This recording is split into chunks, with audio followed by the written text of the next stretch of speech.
It's another episode of the Fool's Gold Podcast, and we got the gang back in this bitch. I'm here with King Sage, Truepenny J. I'm Aquaman Lucas, and we're going to do a white table talk today. Similar to red table talk, but we have a white table. And we're going to talk about feelings and shit, and life and shit, because life is heavy. It's a weight that you can't bear. You're not made to bear it on your own. You know what I mean? And we're dressed up fucking dapper down because it's Masters weekend. You know what the fuck going on. Hell yeah. The only fucking podcast out here fucking giving shout outs to golf. You know what I'm saying? It's the best weekend of golf of the year, even though Scotty running away with it.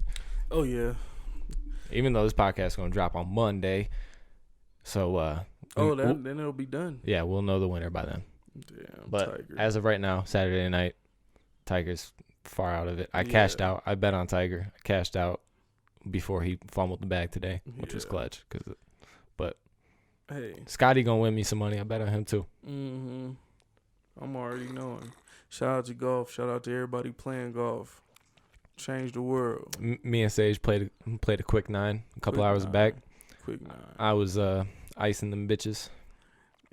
Dre's trying to get there. I'm trying to get there. And excuse my posture, nigga. I'm tired. This shit took a lot out of me. Yeah, no cart, walking. Even though it was only 9. You know what I'm saying? It's a hassle. It's still a hassle. I thought y'all got a cart. I wish. Nah, we showed up a little too late. Just a little too late. That's all right. You can use the steps. We on our way. How's the shakes going? We need an update. I don't know, man. I'm taking them shits, but I might have to do some studying on my shit, cause I think that shit might be depressing me, bruh. I take them shits on a Saturday and I get irritated, bro. You should So take them every day. Check it out, huh? You should take them every day, but I take them every day. I try to take them every day as much as possible, but it's just something about when I take them shits on Saturday. I'm gonna defer to Jaden to ask about your depression, cause it's the white table talk. Well, we getting real here. I'm not depressed. Saturday is today. Yeah. So, and how long? Wait, I didn't even know about these shakes. Oh yeah, I've been trying to get Dre to lose weight. I've been putting him on my diet plan, which is literally just wake up and drink green shakes every morning. They Green fucking shakes? suck. You should just drink some Slim Fasts or something. Nah, fuck all that. We trying to be alive and well at 60. Get your leafy greens in. Yeah, Get raw your fruits. raw leafy greens, baby. Oh. But my peppers are just Because you're eating them raw like a bitch. Fruits are raw. No, they're not. Listen, They are. listen, Not listen, in my listen. Shake, they're not. They're covered All in that water and all Greek that- yogurt all and that other leafy shit- greens. Vegetables are garbage, bro. Fuck vegetables. Unless they raw leafy greens, bro, you might as well be eating some fucking strawberries. Raw Whatever leafy he's talking greens. about. We talking about the spinach. We talking about the kale and the chard mixed up. Power greens. Bow. I know what power greens are, Oh, Dre. I didn't. I'm aware. I mean, I clearly know about vegetables, and you shame me. Oh, for do it. you? Yeah. Yeah. I don't believe you. Because you don't need vegetables, nigga. Get big. What about arugula? What do you know about that? What you know about arugula? It confuses me. Because I could have swore it was a cheese. You eat asparagus? No. No, you Damn. don't. Not the fondest of That's asparagus. crazy. Asparagus be slapping. I'm a That green is- bean, sweet peas household right now. And I don't eat pork, but growing up, Brussels sprouts when you roast them with bacon, be I've going had Brussels sprouts. be I've going had those dumb. before. Dumb. I've had those before. Brussels sprouts any other way, fucking garbage. I've never had them. Yeah. Nah. But I ain't got no fucking depression. I'm tired, nigga. I mean, but what about Saturday? Do you think would trigger you to be getting irritated? Just being tired. I mean, I guess maybe it was a long week. Nope. I've been tired all of my life. Yeah, like are you That not tired too. every day? No. I get my little nap in. I'm chilling. Like, I be focused. I don't be as irritable as I be on Saturdays. But like other Saturdays, you aren't as like low energy as you are today. I didn't get a nap today. I definitely went straight from work to the house. Oh, baby boy didn't get his nap. Sorry, I said let's be vulnerable, and I'm out here clowning. Let me pull back. But that's why I was I like, mean, I'm not fond of naps myself. I'm trying to get out of the nap shit, but I can't deprive myself of the rest, cause then Naps are fire. Do you feel like it affects your sleep schedule? nah, I get to sleep regardless. If I want to go to sleep, I go to sleep. That's fair. Yeah, it ain't no problem for me. I could take a 4-hour nap and still go to bed on time if I want to. So why do you think the shake depresses you? It might not just be the shake. I think the shake probably, the way I drink it on Saturdays might hit me harder. It might be detoxing you as well. You might have to think about that. Because if you have years of bullshit built up within your body and you're intaking, you're not only doing the greens, the power greens, you're doing the mega mushrooms, you're doing the maca root, you're doing the clean plant-based protein. Yeah, that might be detoxing you a little bit. Whatever is doing, and detoxing is not fun. It's not. Whatever's going on, I'm probably just tired. I probably feel like if I had a nap, I probably would be giddy as I usually am. But you need some Crown and Everfresh. I need some water. Earlier when you got here, you did say that we fucked your week up though, because y'all was talking about that vulnerability shit. Well, yeah, talking about doing a white table talk and talking about our feelings and shit. I'm just like, bro. How did that make you feel? It made me really think about like, okay, I'm open-minded to the scenario. You know, in order to get the best pod possible, let me think about, ways to be vulnerable. What can I be vulnerable about? And then I was just like, bro, motherfucking G. I'm motherfucking 3/5 of a gangster. No, but that's why it's important to have a quote unquote white table talk, or like what other people might be able to digest is like a therapy session. You know what I'm saying? We're going to have one of those right now. You know what I'm saying? Because A, we trying to mix it up on the pod, and B, it's therapeutic. It's therapeutic. We all got shit. You know what I mean? And us as men, we just try to stand on that and act like shit ain't happening. And shit happening. It's worth noting that everyone going through shit, no matter who you are, bro, you going through something. I don't have to know you to know that. That's a fact. You know what I mean? But guess what? And you don't have to take it on like you built for tough. You just fucking gotta let it out sometimes. You know what I mean? That's the only part. It that's is not healthy though. It's healthy though, because when you're harboring a lot of feelings and emotions about things that aren't like relevant to this point in time, could be holding you back from moving forward. Like, think of it as like baggage. Suck that shit up, nigga, and carry it, just like when you at the airport. I mean, yeah. But like, wouldn't it be more like ideal if you had less baggage? No. Why? Because don't nobody give a fuck. Well, it's not about what anybody else thinks. It's about what you think. Like, what's helping you move on? Like, by just bottling that shit up. This is an open space. So you like to repress your emotions. Nope. I feel. No, that's repressing. Nope. It's not. But if you bottle it up, that's repressing. It's not bottling it up. But that's what you just said. But it's bottling it up. Listen, Isandre. Isandre.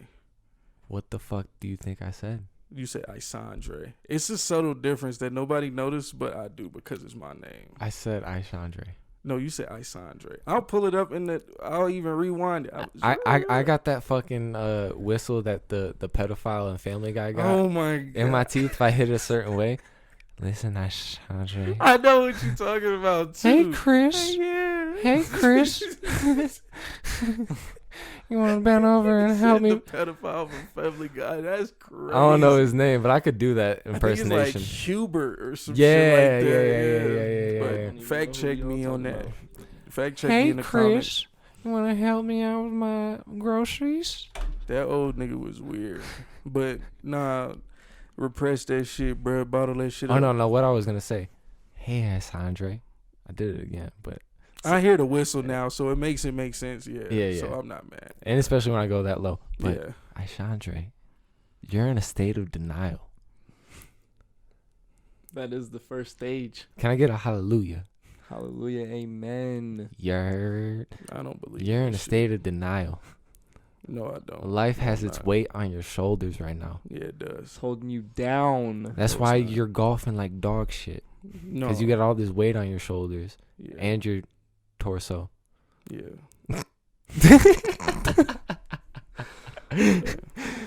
I mean, that's something you could be vulnerable about. What? Opening up about your journey. About my journey? Of weight loss. I mean, We getting down to It's- 225, baby. Yeah. Let's go. That's all it is. And I'm going to meet you I halfway mean, there. Is it a challenge? Like, obviously it's a challenge, but yeah, like, how it's does a challenge every day. Every day is a challenge. in what way? Nigga existing, bro. I know a lot of people that feel that way. Yeah. And Why do you feel that way though? Because, nigga, everybody feel that way. No, Do they not just- necessarily. It's perspective. But you got your own shit. You got bills. You got school. You got your Yeah. job. You have a Bruh. girl that you've had for almost 6 years. Yeah. Bro. You know what I'm saying? There's weight there. I'm thin, bro. I'm thin like peanut butter, bro. Like It's You peanut have butter worn thin. spread yourself thin. thin. I'm I've worn always thin. felt like you do try to satisfy everybody, yeah. and you too much. like, yeah, I don't know. You just wear yourself thin, spread yourself out too far. If I don't do it, nigga, who will, bro? Facts. You always say that, but like, You can't rely on nobody. You can't. you yeah, can't. but like, you there's fucking some can't. things that you're doing that, like, you're taking on the responsibility by choice, where someone else could do that responsibility. Yeah, but it's just like I wish I had that resource. You feel me? Like I want to be there for niggas when, you know, they feel like they ain't got nobody or no shit like that. You know, you never know. But you don't want to have anybody to. It's not that I don't what you- want. It's just that You don't need. Now's your niggas time. don't get it, cuz. Now's your No, time. somebody does, but Now's you have my to time be. The to key of have it. somebody. But The key of it is that you have to be vulnerable. yeah, Because if you're I not- tried. If you're not vulnerable and you don't open up, then we can't see what's really going on beneath the surface. Nah, I've tried. Niggas just don't get it. Niggas think I'm being like dramatic or like No, You're being stubborn right now. I'm not being stubborn. I gotta say it in my white you're just girl being big yoga body voice. right now. But Ashandre, you're just being vulnerability is stubborn. just- I hate white women. Vulnerability Sorry, never is mind. No, I don't. Let uncomfortable. me take that back. The thing about I don't hate vulnerability white is people. I don't hate it's nobody. uncomfortable. Yeah, That's what vulnerability is, literally. you have to So- be uncomfortable in order to grow. How you think I But grew I don't into feel be like- what I am And I can today? kind of tell that you feel a little bit uncomfortable. Your body language is I can tell in Nigga, like the yeah, way I'm you're uncomfortable. responding. Yeah, I'm uncomfortable. What's got you feeling different? What's got me feeling? Because I'm on the spot right now. Okay, Niggas that's is true. trying to ask Nah, me we was about- on the golf course 2 hours ago and you weren't being as chaotic as you should have been. Yeah, that's really That's what true. had But me like I concerned. said, though, I'm tired. And then I'm thinking about this pod and how The I white wanna table talk put respond. stress on you? The white table talk did put stress because it made me really have to sit back and really think about myself as a person and really open up to myself and determine whether or not how I felt was valid or was just, you know. Let me in. Nigga, don't say it like that, cuz. That don't even sound right for real. You're not letting me Bro, in. Like, think about it like this, bro. I'm not gonna tell niggas how I feel because a myriad of factors go into all that shit. And I'm not about to deal with it. I'd rather just deal with this shit by myself. But wouldn't that just be assuming the worst? No, I'm Or not expecting the assuming. I've worst? tried. I be trying to like I can't say open that up you and have, shit. Yeah, you can't. but I'm one of your best friends, I think. So I love you to death. You my mother's son. That's how she feel about you. But you got to take it like this, bro. I've been there for everybody for a long time. So it's like when I look and be like, damn, who really there for me type shit. but you don't ever ask anybody. for Exactly. anything. But So how would you know? because I don't need shit as often as niggas do. Like I ain't even finna like, and we can be vulnerable and I can keep it funky with you. But As you should. Like, let me be real. Like, come on. The only time I really like express myself is in like my music and shit. And niggas think I'm just on some other shit. But even sometimes in some of your music, I feel like you're also still like having a shell over yourself. Nah, not all the time. Not being as vulnerable. I be trying to like really get my shit off because it ain't no other way for me to really express myself. Because one, I can't find the right words, or I can't use the right tone to express myself, whether it be with the homies or with my girls. But is that because of the way that you want to just like portray yourself? I just be trying to say shit. I don't want to portray myself in any way, type, shape, or form, nothing. Oh, okay. I just want to be me, and I want to get my shit off, but apparently I come off aggressive or sound like I'm complaining or all this other shit. Motherfuckers just don't get the gist. And then how you supposed to? And I wrote it in a song that I'm working on. That's gonna be the interlude on my next project. It's a little snippet. But Hashtag new shit. New shit, you know, smiling devil on the way. But it's like, how you supposed to listen to a nigga when all you doing is talking? Yeah, I mean, like wise people would smile when you said that. Yeah, like some niggas is like, if you shut the fuck up a little bit, you might get to know how I feel too. But nah, I feel like most of the time niggas just use me to dump they fucking feelings and be like, yeah, how you feel about that? And then listen to whatever advice I got to say, get offended by it or something like that, and then be like, nah, fuck that shit. And just leave it right there. Me. I'm not just you, but no. And I was gonna say I feel similarly, and you could tell me if like what I'm about to say connects with you or you even. Mm-hmm. But like I've always felt like I can connect to anybody, but very few people connect to me. Yeah. You know what I'm saying? So like I can have a conversation with someone and they can feel like that was the greatest conversation they've ever had. Yep. But at the same time, I'm feeling like I didn't say shit. Like, you don't know who I am at all. And I know everything about you at this point. Literally. Like, obviously, on this podcast, it feels differently because I just be out here fucking yapping. But I be getting to these bitches' souls. Yeah. Like, I'm a good speaker. I'm a good talker. That's why I know here. how to, you know, like, niggas be talking that therapy shit. I was a therapist for niggas for a long time. That shit weigh heavy on you, but as a G, you can't really, you know. But you have to know where to set boundaries for yourself. Yeah. I do. But once you set those boundaries, it's like, look where you leave your people. You're not leaving anybody, but like I said, you're an enabler. I am. I said that earlier. Yeah. So sometimes setting those boundaries allows other people to find another way. What you do when a nigga feel like he ain't got nothing or nobody? So, are you talking about yourself or are you talking about someone else that you're in caring general? For? All right, say the question again. What you got to say about niggas that when they feel like they ain't got nobody or ain't got nothing? I mean, I've felt that sentiment before myself. I was gonna say it's like I care about people a lot, mm-hmm. and all my life I've cared about people a whole lot, and I've really exerted myself to make other people feel comfortable. Yeah. Or like be that shoulder to lean on. But recently I've come to the conclusion that I have to think about myself. You know what I'm saying? Because I'm the only person who's going to be here for myself when I'm 75. You know what I'm saying? So I got to make sure I'm straight at the end of the day. I'm always straight, but I feel you on that. Yeah, but like, you can't take on other people's baggage. You know what I mean? Fuck it. And it's easy to do. But you got to think about yourself and what's going to make you happy. And you're going to create the habits that are going to give yourself the most prosperous, healthy, happy life that you can give yourself. Oh, that's your only job. I can do that. I do that. I'm the happiest nigga outside of when I'm tired. I get a little grumpy and I act a little funny. But are you? I'm happy because I'm exerting happy. that. Okay. No, I'm genuinely happy because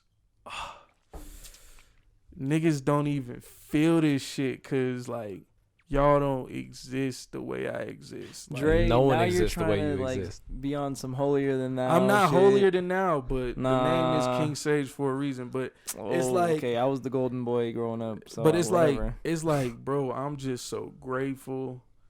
Niggas is not grateful. Niggas is bitching and complaining. Y'all don't thank God enough. That y'all don't thank God enough. Even if you don't believe in God, you don't thank the universe. You don't thank mama, your daddy. You don't thank your homies. You don't thank your bitch. You don't thank your woman. Your bitch. Nigga, you don't thank the bitch that motherfucking did your toes, your masseuse. Like, bro, I'm grateful as fuck every day through the trials and tribulations, nigga. That I bitch wake strong. up. I'm like, bro, I'm good. And no one else is? Nah, bro. No? Okay. Nah, bro. Because you niggas be getting depressed and shit. And you niggas be having feelings and y'all be taking it out Dre, on motherfuckers. you have and feelings shit. too, you just repress them. I don't repress them. And you're a big body. See, and this is why, you can't say shit to niggas because it's just like they gonna take their own perception of you. And like, I'm taking what you said. You bottle them up. I don't bottle them. Okay, this is how I deal with them. Because I told niggas to bottle they shit up because they built like bitches. You gotta tell certain niggas how to deal with they shit different. But me personally, I'm built different. So no, but that's don't because have of the way that you feel like you have to portray yourself. You Nope. keep talking about I'm a G, and it's Nope. like that's just the that's the vulnerability aspect of it is like nah, bro. I'm gonna tell you straight up because it's like just don't even take the G part like serious. That's just the simplest term that I can use to get you to just like understand like this shit is locked the fuck down. Like it's not like I'm bottling shit up. Like I feel things, and when I feel them, I digest them, and I take them for what they are, and I appreciate them, and then I move on from the shit. So what's the worst thing about talking about it though? Cause niggas do not get it. They think I'm complaining. They think I'm bitching. They think But you just said everybody else is complaining and bitching when they're talking about their feelings. Yeah, but that's different. So no, it's not different. That's different No, because it's not. it's different in a way because niggas bitching about bullshit. Like if I say something, But you say it's bullshit, but they might say your bullshit is bullshit. yeah. It's all about perspective. It's Everyone's about struggle perspective. is the only struggle they know. Nah, but I try not to make niggas feel like that. I try to appreciate how other people feel when they tell me how they feel, and I try to digest it and like understand where they coming from and put myself in their shoes. That's what I had to learn with you. That's what I had to learn with everybody. That's how what I'm learning with Jess. It's like just trying to understand how motherfuckers, coming with their shit. Yeah, and But when I'm talking this shit, motherfuckers is some people want to be in your defensive and shoes, shit. but you don't allow anybody to. You don't take your shoes off to let anybody step in your shoes. Y'all don't fit these size 14s. 12 and a half. Bro. Yeah, we can't. Oh, I could fit those. Wide, by the way. If anybody want to send me a pair. But it's like, I don't know. Niggas just don't get it. Like, shit that make me mad don't make y'all mad. Shit that make y'all... Like, when I was telling you about my little situation and how I wanted to pop off and shit. Like, niggas was like, don't you think it's... yeah, like, that That little would situation. have made Like, me all of mad, that shit, Dre. but I'm That would like- have made me mad in but the you're- moment, but how long are you going to harbor the feeling of it? I get over shit quick, but... some No, you shit- didn't. That shit... Look at you out certain here shit- fiddling with shit because you nervous about opening up. I'm not nervous about opening I saw up. you over here with the rapper and on your keys. Come on now. I'm not nervous about Come on opening now. up. Nigga, I keep it real with niggas. Let me like, in, bro. What, like, this is the part that I was stressing about, like, while I was thinking about, like, what niggas want me to cry Well, or turn the something. tables. Turn the tables if you need to. Like, yeah, I can. But like, at the same time, it's episode 13. It's the 14th episode if you include the prelude. thanks to Ain't everybody nobody on the really journey. listening right now except for our true fans now and our true fans in the future who come back to it. It's only true fans. They love you for who you are, and that's why they listening right now. Yeah, tell them niggas keep it G for life, nigga. I mean, yeah, But- but like that doesn't. We shouldn't be putting it out there that people shouldn't open up about their feelings. I'm telling people they should, and they open up as much as you can. Always be transparent, and yeah, do that. But for me, certain shit I just can't do. I just can't do that shit.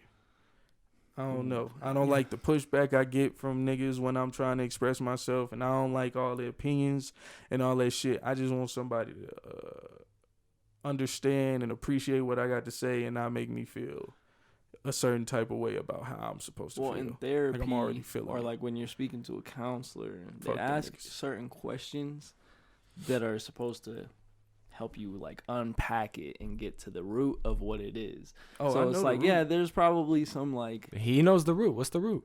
The root is because of my upbringing.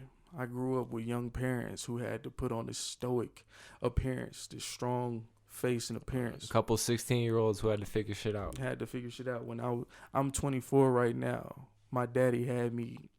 I was 7 years old at this point. Like Your the dad nigga the same had age as my oldest brother. Literally, like my parents was really 10 toes in the mud with this shit. Like, so it wasn't no vulnerability like that for real. Like niggas had to just suck that shit up and just keep it moving. Like right, but their circumstances were different than yours.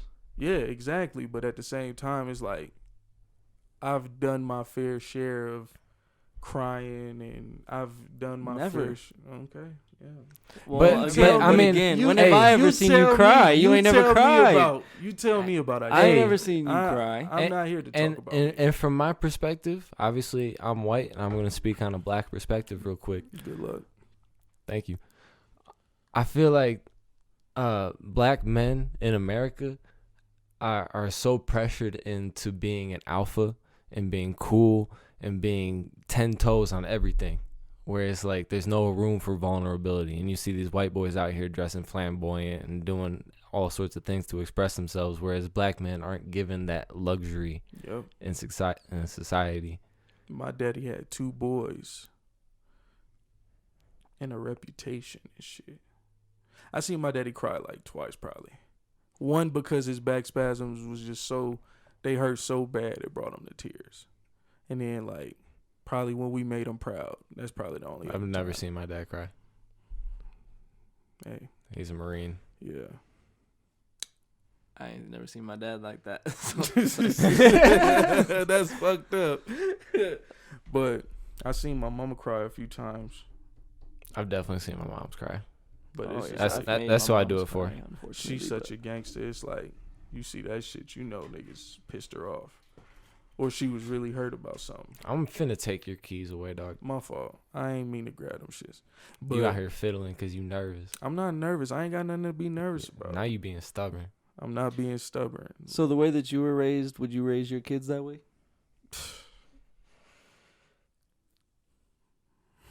What would you do differently? Bruh, my parents was such solid parents. Like, I was gonna say I don't doubt it. I was gonna say it's nothing against them. And No. Most definitely, they just. It's just like the evolution of things and generations. You gotta get better. You gotta. The only thing I'll probably change is I feel like my voice cracked a little bit. The only thing I'd change is being more receptive to emotions. You know, rather than demonizing emotions, really trying to get to the root of like, okay, why you feel like this? Yeah. All right, bro. That made me think about y'all niggas finna bother the fuck out of me. Think about how, cause like you said, your favorite color when you were a kid was pink, right? Yeah. And you said your mom called you gay for liking the color pink. She ain't call me gay. She's like, that's gay. Oh, that's different. Yeah, that ain't. My favorite color was purple. I understand so that because, well, not necessarily like nobody. My stepdad didn't do that to me, but to Chris a lot. Like Chris might like something, and Chris, your younger brother. Yeah, my little brother. Yep. I'm talking about him like everybody just know him, but no, it's alright. Yeah, my little brother, he might like something, and then my stepdad would kind of just be like, "Yeah, that's kind of fruity or something," you know. Yeah, like he was also kind of one of like, you know, prideful, black, like, you know, want to be tough ass niggas. Yeah, basically. Yeah. My daddy was. But he was also he's very insecure, so it was kind of like, I feel like that some of it, for some people, it's the insecurity, and then it's like you have to like hard body it. Not saying that that's what you do. I don't think that you're like soft or nothing, but like some niggas are soft, and then like they have to cover that up. Yeah.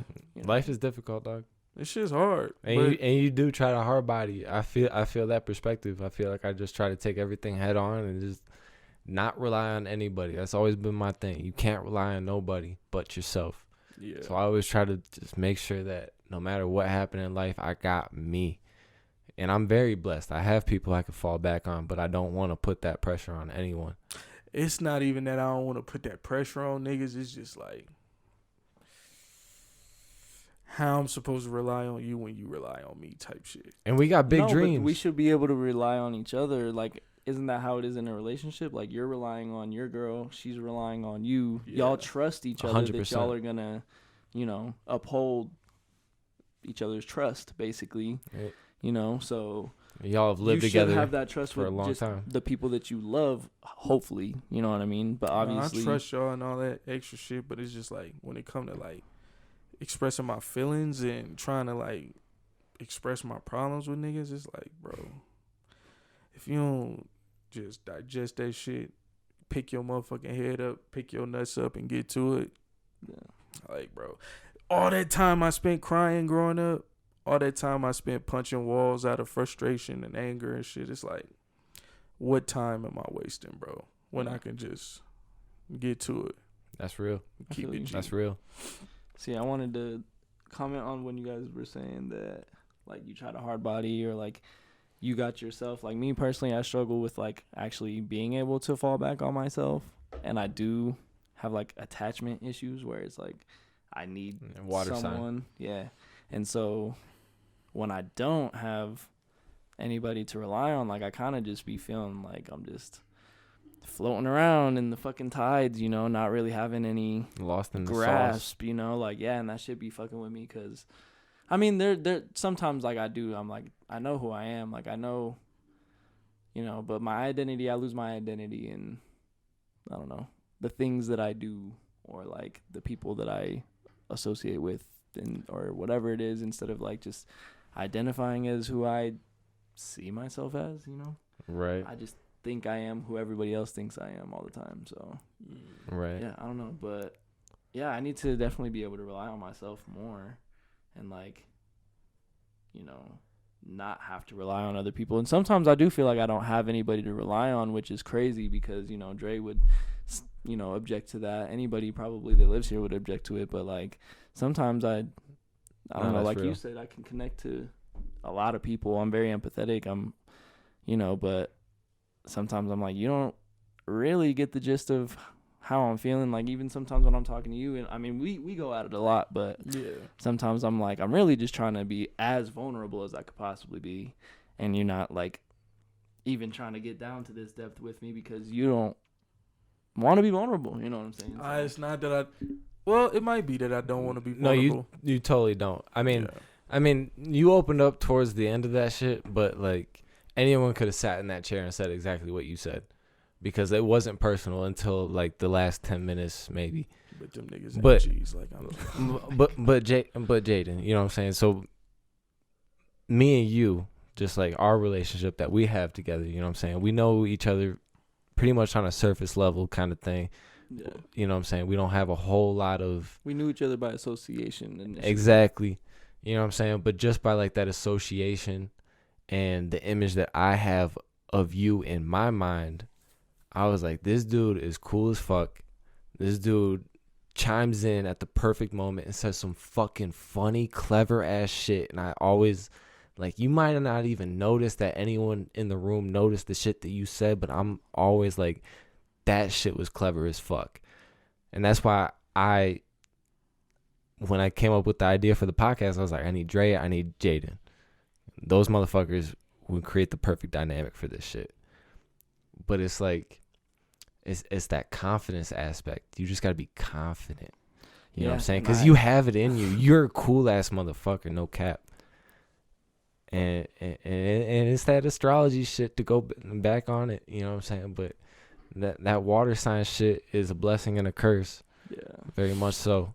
You know what I'm saying? Because it's a blessing in the aspect that you can get more in depth and more in touch with people than I can as an Aquarius, and I'm super envy of that. just because I feel like I'm super alone in this world, and I feel like I can't connect to anybody for real. And I envy the fact that you might need somebody, but like the fact that you got people, you know what I'm saying? I envy that because I don't.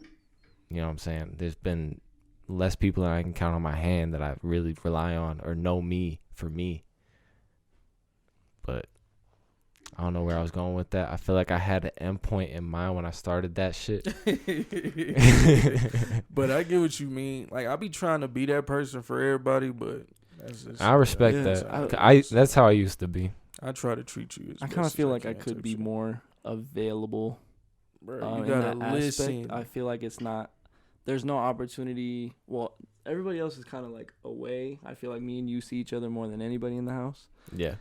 I kind of, since I be so shelled up all the time, I'm kind of just like, I don't know. I don't think standoffish is the word I'm trying to use, but I just always be kind of just doing my own thing. And so it's not always like I'm not emotionally available, but I feel like I could be obviously more, especially because I'm capable. So, you know, if you do need to talk, and not to say, because like sometimes it is tough to just like go out of the way and be like, yo, I need to like talk about some shit right now. But like, that's why I'm saying on my end, just being more emotionally available and like, I don't know, opening a space to have conversation, you know? Right. Yeah. And it's like, since we getting real, like the way that I see it, like me and you, like we kind of started our relationship off as like, we don't really know each other. Yeah. But it's like at a certain point, like we know each other. Yeah.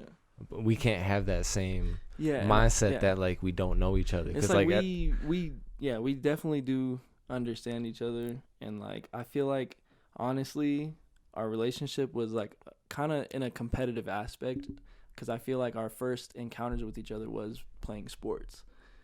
And we both competitive motherfuckers. Exactly. And so I feel like when I see how somebody is when they're playing a sport, I kind of like felt like I understood how you were. And then like seeing how you interacted with people, I was like, okay, like I get the general gist of it, which initially wasn't like. It's probably far from what I see myself putting off.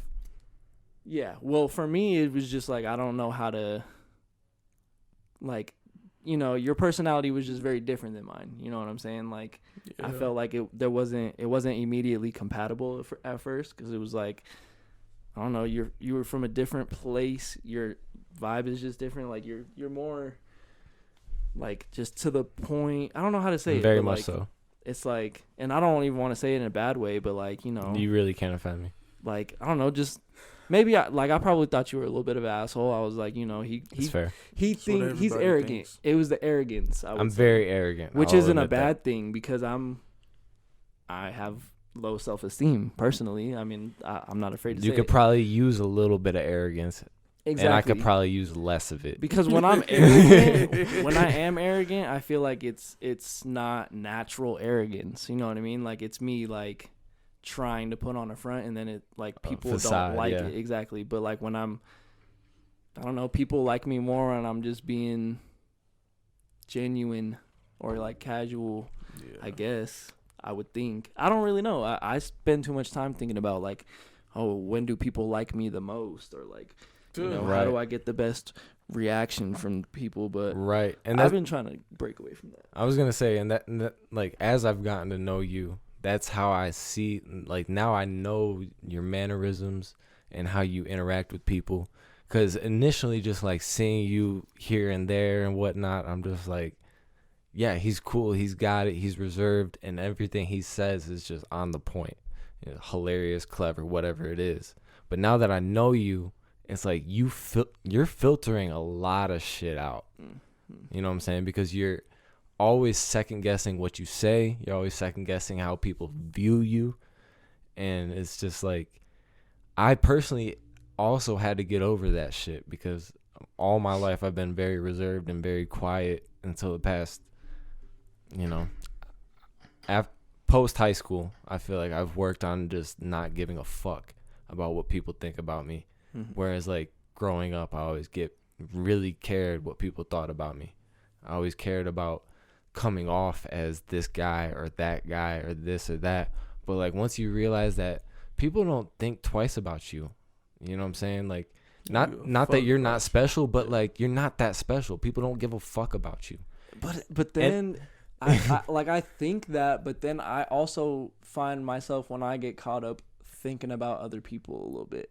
Like I'll notice when I'm like, I don't know, being judgmental of something, or like when I'm like thinking I know somebody because of all of the things they post on Instagram or some shit, and I'm like, yeah, I know this fucking person. I know you're just trying to, cover yourself up. The shit that Drake says in his music, talking about, I know girls that post pictures to show they're still on the go, and I know girls that are happily married until they put down their phone, and all these different bars about just how people just put on these facades on social media. But like I catch myself like judging people and shit. But you and Drake some fucking water signs in this bitch. But and it's like the social media aspect is tricky because we're really the first generation to grow up with it fully. Yeah. You know what I'm saying? We're kids born in 97, and 97 is like the year that like everything between us and after that, like we grew up with social media. You know what I'm saying? I was on AIM, 4th, 5th grade. I don't know if y'all recall that shit. Yeah. But you know what I'm saying? We had MySpace at a very young age. And, you know what I'm saying, all that. But it's just like the social media thing, you know what I'm saying? When you see people post on social media and this and that, it's so easy to say that, like, they are different on socials than they are in real life. But it's just a certain tone that you read things in that, like, changes your perspective of how people post. You know what I'm saying? You see someone say something on Twitter and you read it in a certain tone within your own head. And you're like, and you think a certain way about that, but like that person says it in a certain tone, and it's just like that what you want to know, the tone that they saying it in? What? Bitch ass nigga. Just in case you haven't wanted to know. Listen, if you see me post on social media, bro, I'm clowning, bro, because I'm a clown ass boy. So like the other day I said some fucking wild shit. And, like, as soon as I posted it on Twitter, and I don't talk a whole lot on Twitter unless I got some fucking flagrant shit to say, I said, which one of you bitches trying to get your back blown out to the Minecraft soundtrack? It's just like, and I was like, that nigga's wild. Ain't nobody favorite or retweet that. I was like, y'all probably thought I was a dickhead for posting that. But to me, it was just like the most wild left field shit to say. She was random as fuck. Random as fuck. I should have showed it love, but I probably saw it in passing. More people should tweet like that. You be capping on Twitter. If we really trying to talk about it. I don't do anything. Yeah, what did you say was on Twitter? Because I asked you the other day, should I get on Twitter again? Souls if you want us to. Them song lyrics. That's all I do on Twitter. Okay, I didn't know those were song lyrics. I thought you was just like talking shit. And I was like, this boy out here acting like he takes souls. Nigga, we run them bitches. That's all they need to know. But what did you say about people on Twitter? Because I was asking you if I should get on there. A bunch of bitch ass niggas, bunch of hating ass niggas on the internet. That's all them niggas is. They think they know everything. Them niggas is fake woke, fake knowledgeable. Motherfucking them niggas is weak. Twitter is weak as hell. I said it episode 1, you bro. Did. Bitches fucked up Twitter, dog. Nah, I still ain't been back on. Not even just bitches, but niggas, bro. Like no, but bitches being on Twitter changed the tone of how dudes speak on Twitter. Cause it, like 2016, 2017, my which one of you bitches trying to get your back blown out to Minecraft soundtrack. That would have hit in that time era. Right. Whereas nowadays it's about being cool. It's about saying the right shit. It's about saying like something that you know is gonna get claps and applause. Right. Not just them niggas, cookie cutter shit ever. Exactly. Not just them niggas, but them niggas that just think just because you on social media you can comment on anything. Like I'll be looking at niggas tweet about like shit that's happening in the news or in the media or whatever the fuck, and it's just like, bro, you niggas not even knowledgeable. You in the information age and don't take the time out and fact check your information. You niggas just on this motherfucker hating, talking shit, like just being a bitch ass nigga, and then just trying to be the coolest motherfucker out here. Yeah, trying to seem like you something that you not, but you niggas ain't shit behind that motherfucking avatar, that motherfucking screensaver. And that's how we see it, but a lot of people see it differently. They're like, this dude really cool as fuck. That nigga's a bitch ass nigga. Stan. That ain't my fault. Is there someone specific you had in mind? You thought was aggressive. Everybody, nigga. Oh. The fuck? Right. I got a lot of people muted on Twitter, dog. Bro, I got you niggas muted, blocked. Like, bro, I had you muted for years. I was grinding 2K. That's a difference. It's not like I'm just saying shit on there or doing some dumb shit. Like, nigga, I'm retweeting shit that's relevant to me, and the shit is daily, every day. Grinding. And you my homie, and you always been my homie. Yeah. And I had you muted on Twitter. Bro, I was. That means anybody can get muted on Twitter, bro. Oh, yeah. Yeah. My days when I used to be on Twitter talking a lot of bullshit. I don't mean to be the mic Nazi here, but let's make Am I sure we're wrong? speaking into the mic. You know what I'm I saying? thought I was good. Listen, you speak quietly, so you really got to be direct into the mic. And then I think he'd be telling us like to talk in the mic side of the logo. Into the logo. Yeah. Well, no, I have. I have. You got it. If you speaking like that, right? How you got it, you good. Yeah. But if you indirect, your low ass voice not gonna catch. I don't know. What was it? You Twitter. was about to talk about Twitter. Oh, yeah. Yeah. Yeah. Some of you niggas just get that bitch about your system. Pray to God. Pray whatever you believe in. Get some of that bitch about your system. Well, these niggas need therapy. Man. That's why we here in the white table. Right. Like, that's really what they need. We're trying to promote this. They're trying to go on Twitter to like express themselves, but like, Don't nobody want to hear that shit. But not in the way that they're doing it. They dress it up a certain type of way so it doesn't sound vulnerable. But it's like like I said, they Like just say the Playboy shit Cardi. that's like relatable and for Right. claps Like and Playboy applause. He a gay vampire now.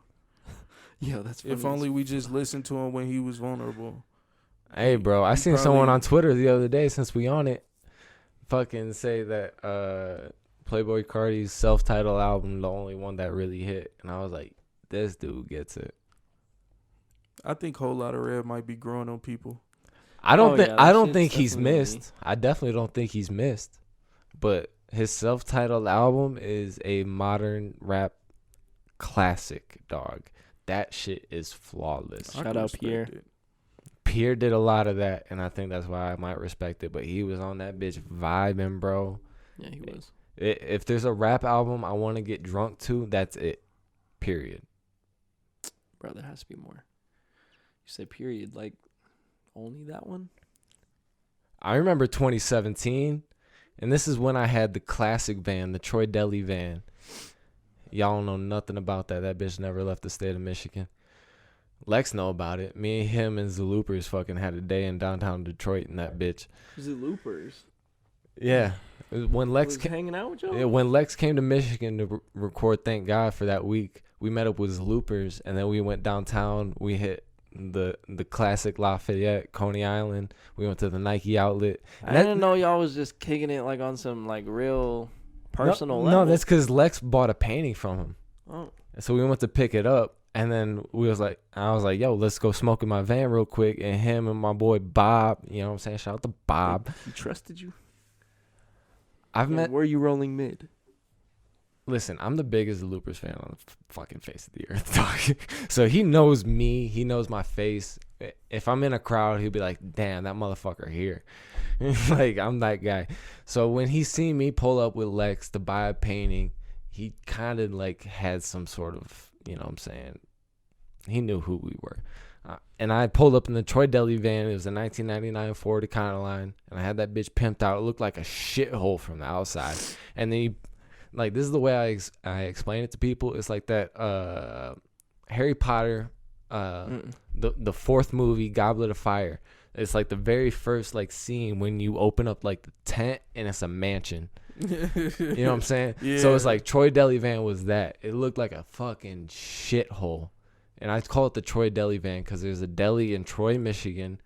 And that's how I got it from indirectly. Had the Troy Deli logo, had their active phone number, and it was just rusted out the shit. It looked like dog shit. And then you open it up, hardwood floors, furry walls, bed in the back, bench, cooler, all sorts of shit. Shit was jamming.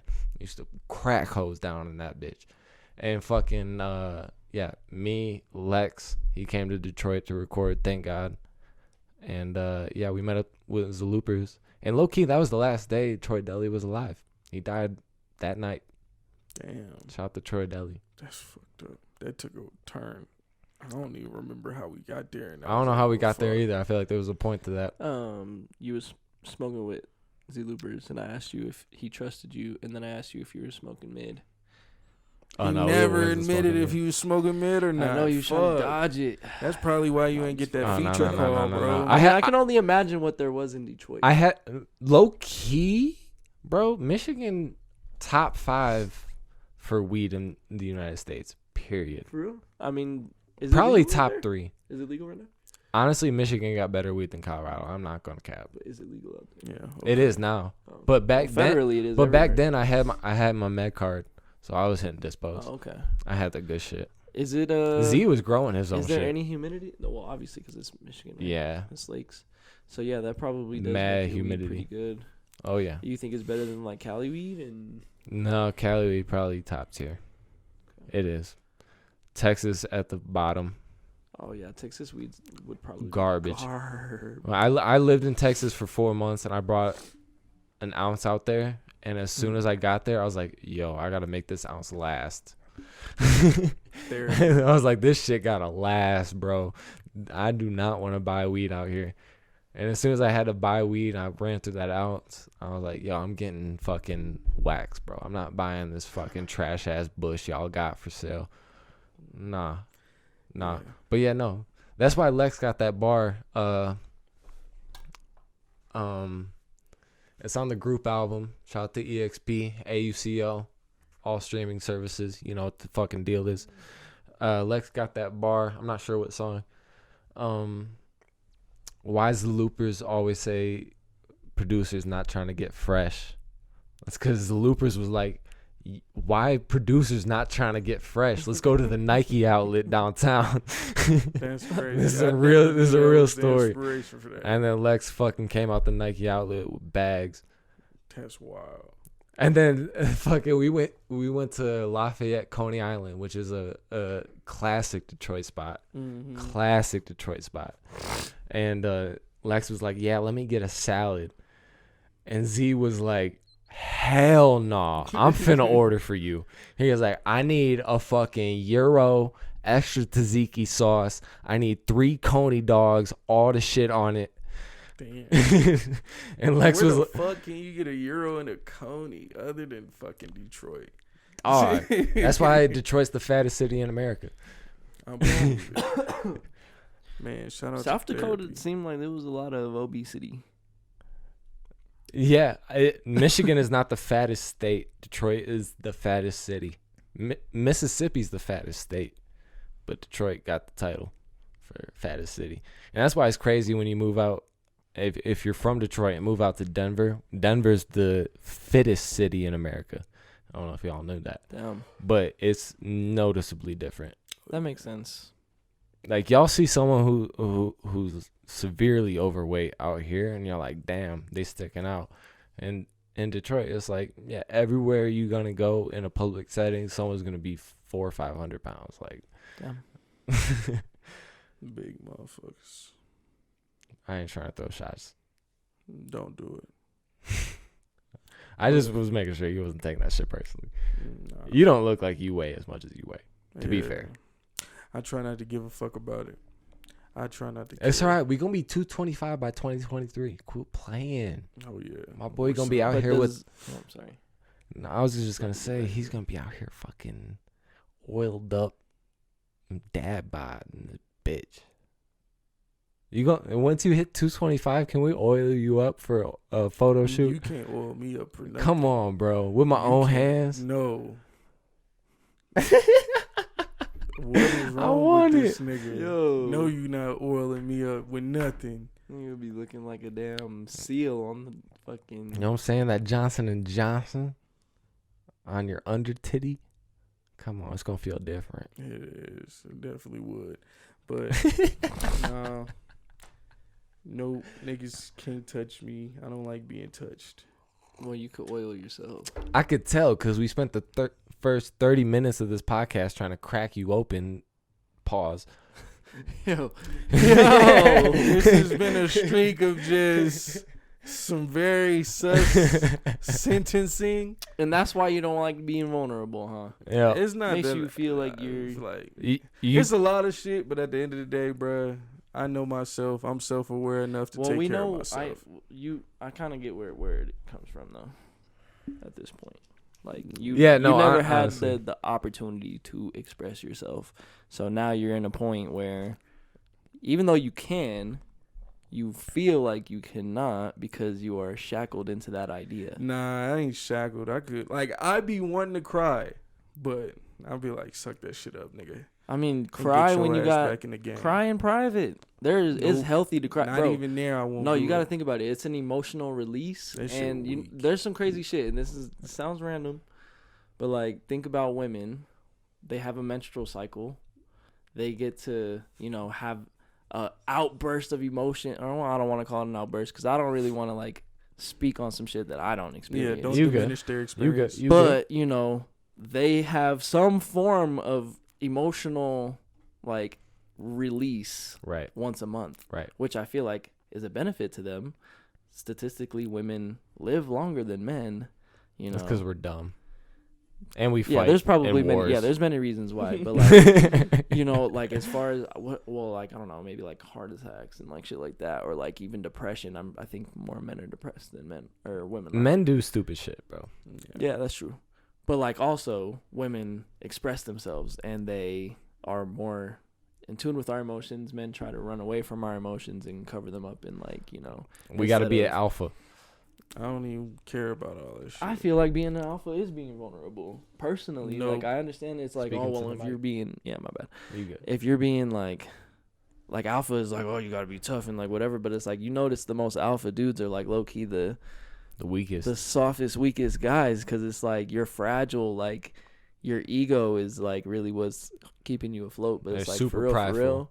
Yeah, it's pride, and if like, you say anything, they're gonna be defensive in response. Yeah, so really, it's like you're how strong are you? How alpha are you? How reliable can you be? Because I don't know.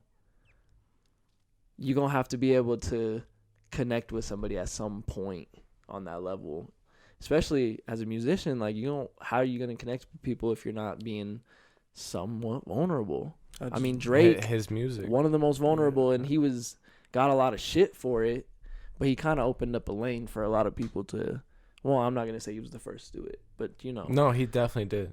Yeah. He definitely did a lot. Niggas was hating on that man. I hated on him at one point too, but I hope it's genuine to itself, because then I could respect it more. I feel like it was. I feel like now in his career, even now, I do feel like he needs to talk about some shit, but he's very famous, like extremely. And I don't know how you would like deal with that in this world today, especially when everybody either hates you so much or everybody loves you so much, and it's like, I don't know. Niggas for some reason like to look at the negative instead of throwing that shit in the trash. You niggas so fucking weak, it make me sick. But it's like I even seen a TikTok this week, and he said it perfectly. It's like, if everything in your day goes well, you're not gonna tweet about it. I remember that. But if but if some shit goes wrong, I'm not sure where I saw it, honestly. But if some shit goes wrong, you're gonna tweet about it. Yeah, you know what I'm saying. But if everything goes right, you're not gonna hear from me. You ain't gonna say you're not gonna. But it's even like the Oscars, for example. It's like we're gonna talk about this Will Smith slapping Chris Rock shit for ages, and we're not gonna talk about who won for their efforts in the craft that they dreamed of doing, and you know what I'm saying, like dudes like Questlove, you know what I'm saying, won an Oscar. And that's literally what Chris Rock was doing. He was gonna present an Oscar to Questlove, who's a fucking legend, and got a fucking trophy. We're not gonna talk about that. Nope. We're gonna talk about that slap because it's juicier. And me and Lex were talking about it earlier. Is like, and maybe it's just like human nature. Like we're more excited by like the controversy, or like, I don't know, everybody's gonna turn their head when they're driving past a car crash, even though it's fucked up. It's like at the end, like, but we're so interested in it. Never look. Or like if you were to see a tiger or a lion, your attention is going to be more drawn to that than if you just see just a bunny, deer. Or a deer cross by, because like human nature is like, okay, well, I need to be more alert. Also, lions are fucking lit. Yeah, that too. And it's exciting. It's like, oh wow, like what the fuck? Like the first time you saw fire, you're like, hey yo, even though it was dangerous, you're like, oh shit, I don't know if I should that's touch some Colorado that, but I'm shit. Very excited. But the negativity I'm talking about, like, it's like when niggas is looking at their comments and it's a million motherfuckers telling them how much they love and appreciate them or fuck with them, but they pick out that one comment where a nigga shitting on them, like, nigga, you suck, nigga, you weak as hell. Like, why the fuck would you even pay that any mind? Like, niggas is weird, but some bro. people some people push that button. Like, some people have those buttons where it's like, yeah, you really said something that triggered me. But why even invest in it? Why even care about it when it's thousands? Like I said, when there's more motherfuckers showing love than there's motherfuckers showing hate. You just want to pick out the hate, and it make me see you as a weak pussy ass nigga. Even bitches, but I mean not bitches, but I mean, I guess that's a form of gratitude for sure. Like, bro, niggas is ungrateful. And the fact that you took the time to comment some hate on my post means that you paying attention. Man, fuck you. At the end of the day, like, bro, niggas just, like, the shit you said about the car accident, a motherfucker did that shit earlier while I was on my way here. I'm like, bro, fuck what's going on over here. We got shit to do. We got places to be. We in traffic, dog. Let's keep it moving. Point A to point B. Fuck whatever little sideshow going over there. Go home, watch TV. Go on YouTube, watch car crash compilations, and do that shit there. Bro, that's also some Colorado shit.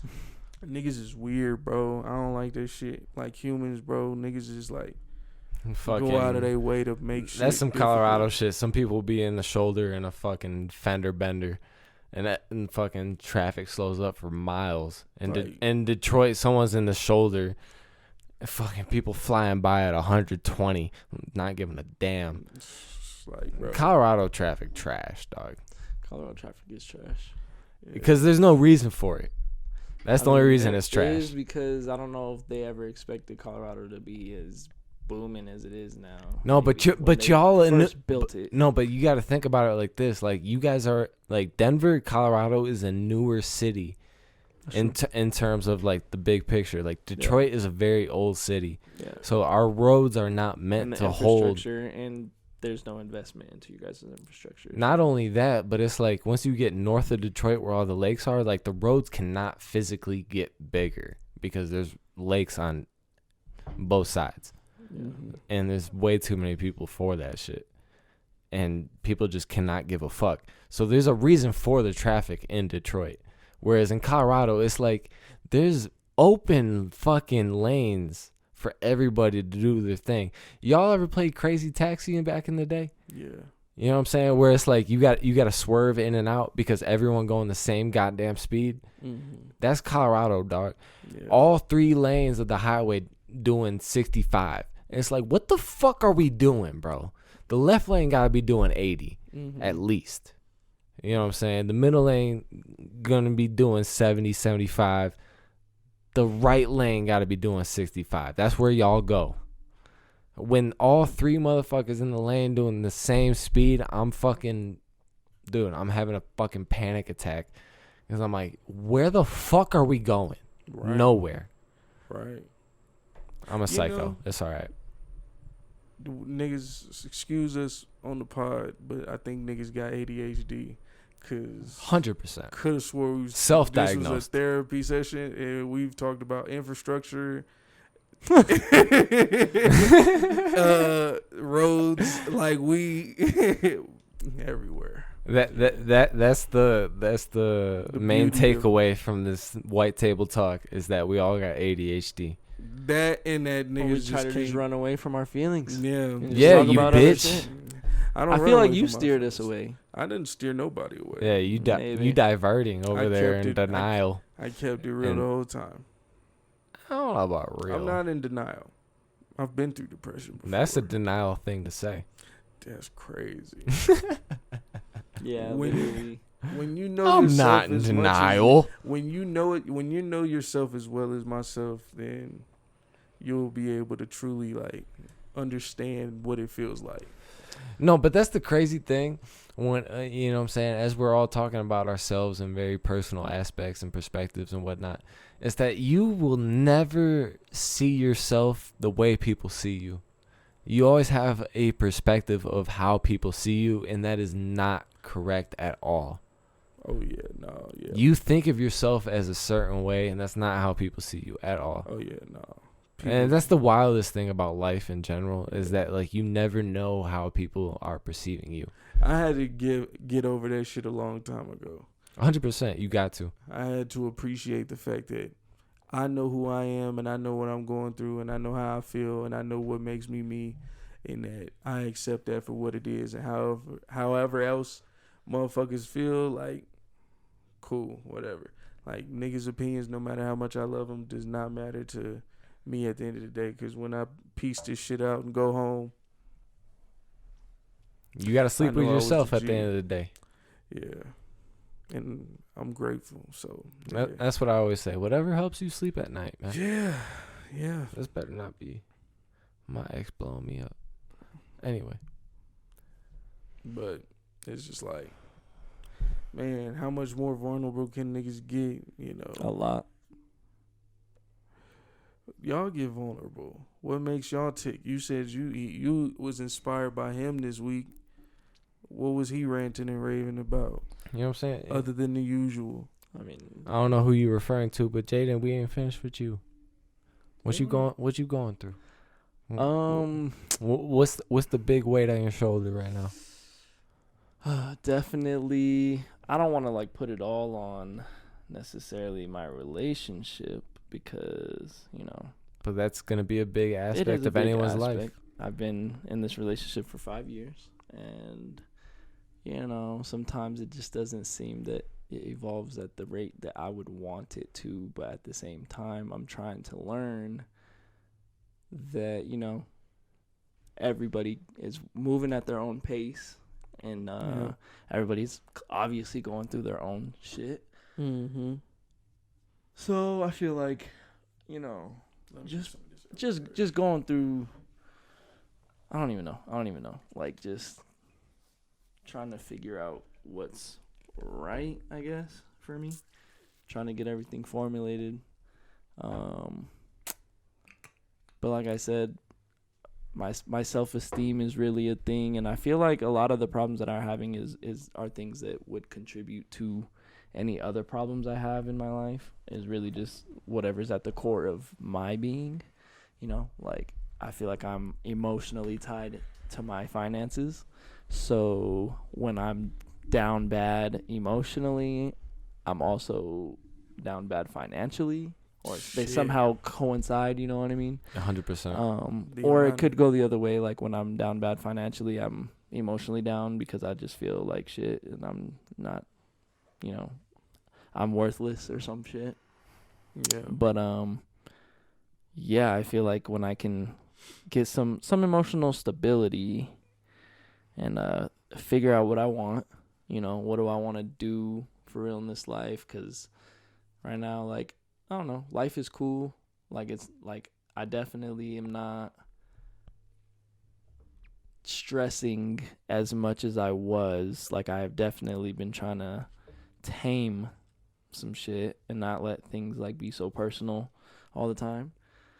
But I don't know, I feel like just a lot of like revelations I've been having, or like all these realizations, and it's like you sometimes, you know, like what you need to do, but you kind of just avoid doing it. Right. It's easier because it is definitely easier. It's because your mind tries to justify everything. Exactly, and your mind is, and I just try to justify some shit sometimes. Like, even if it's a work situation, like I'll stay at a job longer than I need to because I don't know, maybe I'm comfortable or whatever you may have it, but like, I don't know. Right now I'm just trying to figure out what I really want to do for real. Yeah. 'Cause I don't know. I'm kind of just going through the motions of shit. Like, I'm doing good with my money right now and shit, but I feel like I could be doing more. A lot of people I feel like, and not in a bad way, but have like higher expectations of me, and I feel like I'm kind of just wasting a lot of potential because I don't know what happened over time. Like I feel like I definitely was more comfortable speaking my mind, and like I don't know what happened specifically, but at some point I kind of just cooped up and got to a point where I just never really put myself out there. Like I don't even really be posting on like pictures of myself on Instagram. Or you don't feel heard? No, I feel like people would be willing. Like I feel like people would hear me. It's just I'm such a big critic of myself. Like a lot of people for some reason think I would be a good musician. Like Jordan keeps telling me constantly, like even Mike just told you look like a rapper, or like you have some type of talent. And you know, he was like, why don't you talk more? Why don't you talk this much on the pod? Because I just like said some random ass little rant on Snapchat the other day about some, you know, which even that I was like overthinking, like, oh, should I even post this? Who even cares if I share this? But like 3 people commented like, oh, that's true. So it's like, I don't know, like I just be putting myself in this little bubble in this small community of people in my head, and that becomes like the world to me, you know what I mean? And like that becomes like my perception of shit.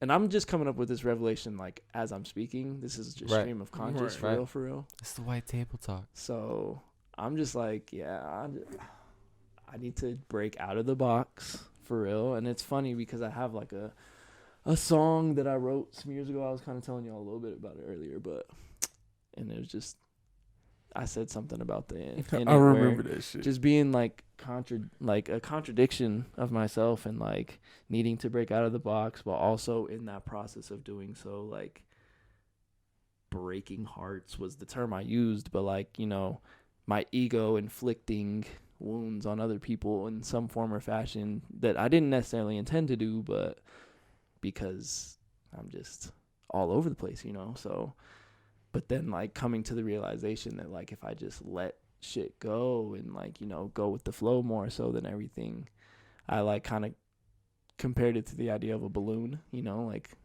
just floating away. And like, I don't know, we all want to be free in some way, and we don't really know which way to go in that aspect. But like if you just let yourself go, sometimes you never know what you'll end up at. Damn. Barred out real quick. That was real, dog. That was real. Talk your shit. Dog, I ain't got nothing to say to that. That shit was real. What about you, Lucas? What's been on your heart? Cud texted me, said I walked in the house one day and Cud was just sitting in the living room, no TV, and just sitting there. Yeah, sometimes I'll be wondering. I'm like, I'm used to a certain pattern of things. Yeah, and then I listened to your album Photosynthesis, and the later songs was a little bit more emotional, and you opened up a little bit and shit like that. Photosynthesis was my life chronologically from start to now. Yeah, so it was more somber at the end and shit like that. And yeah, so how you been feeling? Most niggas don't ask you about that. They try to paint you to be the villain. Paint me to be whatever you think I am. I felt a lot of what you said, Dre. Where it's like you try to be that crutch for a lot of people. Yeah. I feel like that's always kind of what I've been. I just try to take my personal problems head on, so I don't get time to acknowledge it. And you know, it's hard for me to open up, to be real. I don't do that a whole lot. That's why I do it in my music. I write. I've always been a writer. That's why I got into music. I knew I could write. Yeah, same. And that's always been my strongest aspect of what I do. But yeah, I mean, y'all gonna have to dive deep to get some shit out of me, honestly, because I can't just spew my shit. Well, let me see. No stress. Let me see. So if we relate similarly, do you think that the way that women have treated you is why you can't open up, or the way that people have responded to you opening up conflicts with your ability now? Well, A bitch ever invalidated your feelings, nigga? 100%. I was in a good relationship once upon a time, but it's just like all these girls want you to be vulnerable, right? But it's just as soon as you get vulnerable, they take you for less than what they perceive you to be. Facts. And it's like, why would I ever get vulnerable with you? You know what I'm saying? That's why I say, like, even like the Fresh and Fit boys who we clowned once upon a time, it's like they said it too. It's like once you say I love you, like you don't have the upper hand in the relationship. And like I felt that, because like once you open up to a certain degree, it's like you lose that power in a relationship. And if it's a relationship that you really give a fuck about, and it's bad, man. Do you think that there should be a power dynamic in a romantic relationship? Yeah, I don't know what that looks like.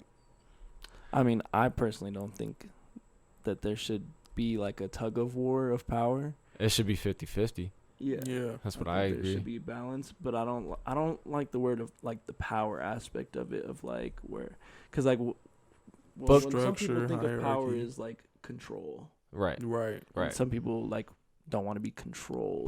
But when you're kind of looking up at the other, it's not a good place to be. Nope. You know what I'm saying? 50-50 is ideal. But when you're at less than 50 and you're looking up at the other person who has more control over the relationship that you personally really give a fuck about, that shit hurts, because you're really at the will of whatever the fuck they want, and you try to feed into that, and it's a bad cycle. Yeah. I've been there. Yeah, bro. I don't know why I give a fuck about these bitches as much as I do, but I do. Well, after this, I mean, why not? Hey, honestly, I got told niggas. It's that Outkast song. Fun, like they're low key interesting to like try to figure out. Listen, but we won't figure them out. It's that Outkast song. Ha ha ha ha ha. We love these hoes. Ha ha ha ha. We love these hoes. Never that. That's real shit, dog. You deny it because you over there fucking in denial, and you stubborn, and you a little fucking It's the bitch. chaos, bro. You know what I'm saying? We it's love the chase. These hoes. You love these hoes. When you trying to chase after someone, y'all check this. Y'all check this man's Twitter feed and tell me if he loves these hoes. You did. Man, fuck I this don't dude. love these hoes. I love my girlfriend, and if this shit was to ever end it, but we're just talking about in the general aspect. You love your girlfriend because why? How did you get to that point? Because she grew on me. She grew on you because you loved the idea of it. No, her. But I'm telling you, after this, I'm never doing this shit again. Dead homies. Stamp. But like promise. Like doing what again? You're never gonna talk to a girl. You're never gonna have sex again. I'll fuck a bitch. Yeah. Okay, but how are you gonna get to that point? Or are you just gonna buy? You saying don't have that thoughts? You just want just whores? I'll take you. Yeah. Okay. However you don't want like any. You don't want to. I wouldn't build another relationship. I wouldn't build another relationship. It's traumatic. But like, it's too much trauma. And I'm gonna tell you like it is, because I've been through it all with these bitches, bro. I've been through long-term relationships, and I've been through these one-night stands. It's like the fucking the horrors thing. You know what I'm saying? That shit is fun. I'm gonna tell you straight up, that shit is fun. But after a while, like the humanity in me, like I actually really feel bad for how I've treated a lot of women in my life. You know what I'm saying? Like ghosting women, you know what I'm saying? Like that really wasn't a term until like the past 4 or 5 years maybe, but like that was a real thing with me, where I would just like not fucking text a bitch or text a bitch back or reply or anything like that. I would really ghost these bitches. And it's just like, me personally, I lose interest in bitches. Bitches do not impress me. And I can say it how it is. This is how I feel. Bitches don't impress me. And it's just like, if I get you for one night, and the way that I am, I don't know what it is about my energy or how I do it, but like I fuck on the first date every single time. That's all I need. A weird If flex. it is a weird flex, it's not even a flex. And this is what I was about to say. I mean, like, I feel like I could too, but I'm not aggressive enough for that. I'm not either, bro. It's just like the situations I get put in. It's hard to explain, but it's like that's all I need. Like, if I fuck you once, then like that's and you don't impress me as a actual person, as a personality, as a character, then like I had the sex. I know what it looks like. I know what I can do with that. But like, if your character don't impress me, then like that's all I need. Bro, fuck all You're that gone. shit, bro. I don't give a fuck if you impress me or not, bro. The shit come with too much, nigga. Your past, nigga, your present, nigga, your future. All of that shit is key factors in how you finna fucking ruin my motherfucking experience on shit. What if the person that you like, the next person you found was, evolved to a point that was, compatible with Then you? that mean I'm at home. What? My fault. I ain't mean to go there. Let me chill out. No, let's open up that box. Come on, let's unpack it. Yeah, we unpacking that one. Yes, sir. Bring Come it back on. to U-Haul, baby. We unpacking. We moving. We unpacking. What is home to you? Nigga, home is where the heart is, nigga, and shit like that. Like, because I'm like a worldly being, a child of the universe. My home is the universe and shit. Because I can't be with the people that I love all the time, I just gotta accept, like, my existence. Okay. So when if I'm not actually talking about my house and I'm saying I'm trying to go home, nigga, I mean I'm trying to go home. You trying to die? Nah, you putting too much dramatic emphasis. But you talking about your family and shit. Nah. No, you talking about death. Yeah. Yeah, like, he was okay. right. But you made it. You put it. You dropped the fucking band hammer on it. Like, I mean, that's too much. That's too. I had to. Like, yeah. That's 'cause like, you in when denial. You pass on, bro. When you pass on, nigga, that's when you go back home. So, do you think that wanting to die is like depression? No. Why? Because it's not that I want to die, but I'm not like. It would be easier that way. like if you died right now, that would be simpler for you. That would be way simpler. But what about the life is the hard? Feelings nigga, that we pass just on talked for about everyone that. else, though. Exactly. That's why you stay living. Like, think about every person in this house right now. You pass away. If think about us all. They gonna be like, damn, that nigga Sage, what he was. But now Sage isn't here to do the things that Sage did. The reason that Sage was here. Yeah. Why was Sage put on Earth? Do you think you're fulfilling the prophecy? Oh yeah. Okay, so I'm like if you were gone, I mean, I guess that would be a part of the prophecy, maybe. Well, I ain't but saying like, it's gonna be easier for y'all. I know, but like I'm just saying, like, it's my life. It ain't like that's true. I can't put that guilt on you. No. I feel the same way. Like if my family was shitty, if I didn't love my family, like my brothers are my best friends. I love my parents. Yeah. I love my friends. Literally. And if I didn't have any of that, bro, I'd either be gone, as in like I'd be dead. I would have ended it because that's easy, dog. Yeah. Or I would have just gone to fucking the middle of nowhere and lived off the land. Niggas, if I didn't have the people that I got in my life, you niggas is in for a scary sight. Facts. You niggas is not safe. I'd be gone. If I'm a wicked Sage out here in this bitch, you niggas ain't safe. But the world is not gonna be a good place. It's because of who your friends are. Yeah. Well, my family, my parents started it out. I thought great. they were the savages. I thought. Yeah, but they did the best they can with the tools they were given. A lion is a savage. Oh yeah. And sometimes they raise the cubs really well. Like my parents, my daddy a gritty, grimy nigga sometimes. But I get you. It's like, like my parents started off right. My brother is a great person. Growing up with my brother was a amazing journey. When I had to go off to college, that shit sucked. Cause that's my nigga for life. Facts. Then my sister was born. Like she's a goat. I want to take care of my sister all day, every day. And you the oldest? And I'm the oldest. Yeah. First one born. Same. Second one conceived. But we ain't gonna put my people on blast like that. But I mean, but you know, this man over here in denial. I'm not in denial. You bro. over here being stubborn. I'm not. I don't listen. You over here fucking fumbling. I'm not fiddling. in denial. You nervous. So I'm not nervous. I don't got nothing. I'm appreciating. And now the you opportunity. defensive. I'm appreciating the opportunity of trying to express myself. But you know. So when you want to die, what makes you want to die? Just I mean, because it would be is hard, easier but than easier. dealing with any of this shit that, like, bro. Like, but would be how do easy. you know? Because how do you know that it'll be easier? Because apparently we don't know what. But what if the universe goes ahead and spits you right back into a worse I would situation? Be fucking pissed. So my whole thing is like it's like I do be kind of scared to die we perceive death a little as bit the end because I don't know how I'm gonna die. I be thinking I'm gonna die in like some traumatic ass way. I try not to think about that. Exactly. I'm not but scared of sometimes my mind goes into that space and I don't like it.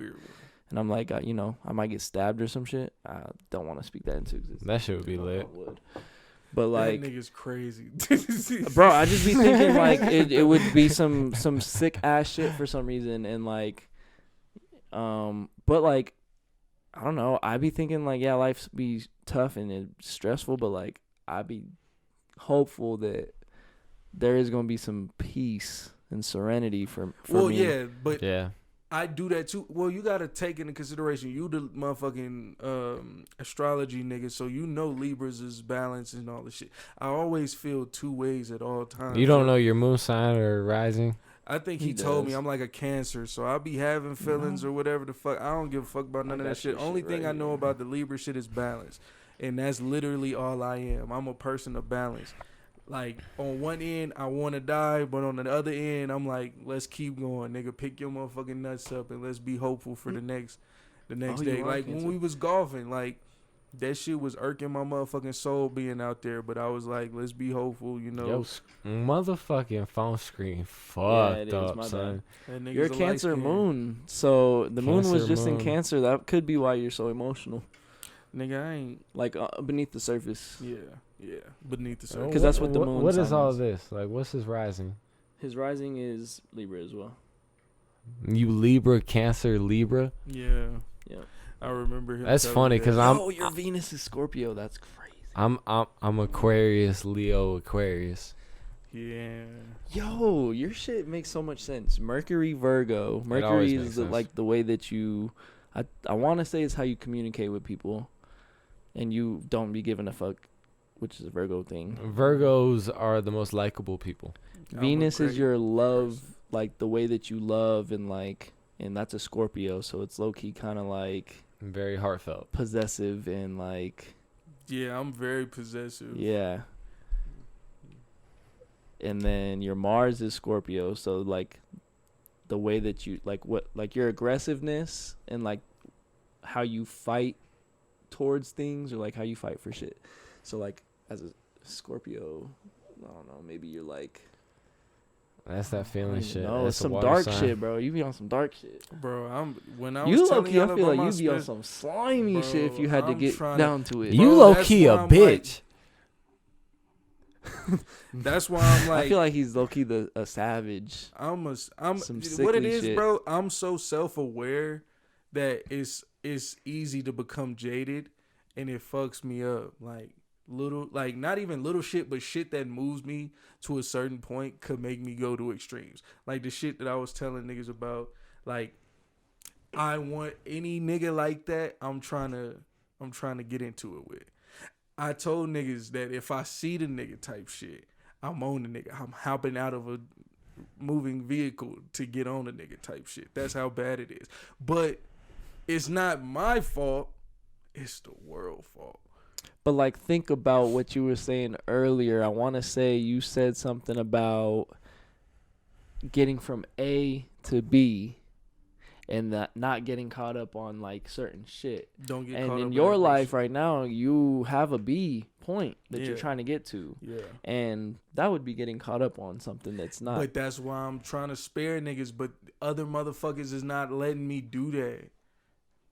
That's why I kind of don't like expressing myself too. Is because motherfuckers don't want to like understand like, all right, that's bro. Like, I get that he feel like that. Let him feel like that. You know, he in the right, or I accept his decision. But in and shit some like that. way, shape, or form, do you think maybe you attracted that energy? Nah. No? I'm too good of a person to attract that energy. Why take from me? Why take? Well, I've never taken from anybody. I mean, it's not necessarily about what you did, but like what you expect. What do you mean? I don't know, your expectations. Like, my expectations on the world is do unto me as I do unto others. Okay. I'm not greasy. I'm not manipulative. I'm not disrespectful. I try to give everybody my best, no matter who they is, and no matter if they deserve it or not. So I'll deal with that later. Could it have been a test? Yeah, I thought it was a test, you know, and that it jaded me to a point of how you want me to pass the test next time, because we gonna take it there. But that's not my fault. Damn, bro. I'm over here thinking about your astrology. Yeah, you do that. Well, because Cancer moon, the moon is like your self-image, like how you think of yourself. I'm compassionate. I care. I'm like, I try to give people my best. Like, you know, I'm how empathetic. How you act in your real life is how I try to act on the inside. Exactly. That's exactly what I'm saying, because I'm a Cancer sun, which the sun is like the ego. So like that's kind of like the general personality. That nigga had to tinkle. The rising is how other people perceive you, or like how you interact with other people. And then the moon is your self-image and like inside. So yeah, what you're saying makes a lot of sense. Mm-hmm. And like, but also my rising is a Scorpio, so for me, I do be a little bit more closed off with other people. Like, if I don't want them to know certain shit, like I could be secretive if I needed to, I guess you could say, because that's how Scorpios are. But for you, that Cancer moon, emotionally, Chris is also a Cancer moon, my little brother. And maybe you get frustrated with the way he is because maybe there's something about what he does that you can identify with. He don't deal with that shit by himself. Suck that shit up. I mean, how do you know that? Well, because of the tweets. Like, but how do you know he doesn't deal with it by himself? Well, he's going to Twitter because he doesn't have nobody else to talk to it about. Right. I feel that. But some of that shit, I just feel like, you know, don't nobody care. And I hate seeing you out here trying to like. But like, wouldn't you want somebody to care? Yes, of course. Exactly. But they don't. Some people do though. They don't. Some people do, and you have to. Fuck.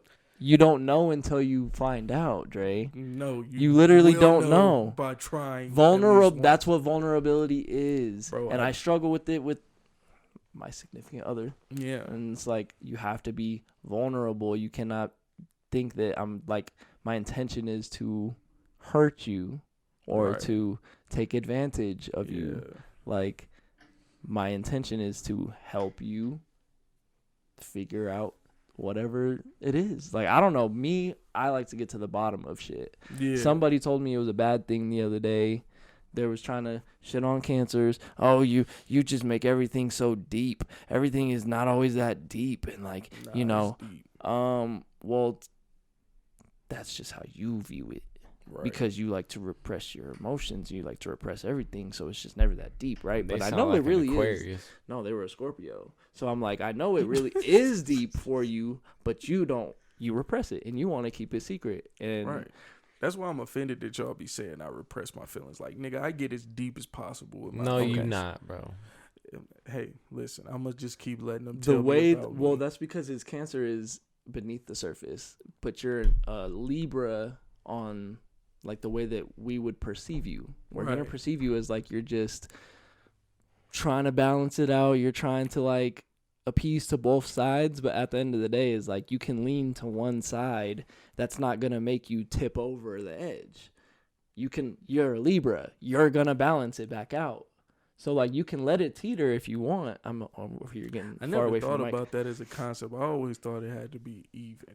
Well, you're going to make it even.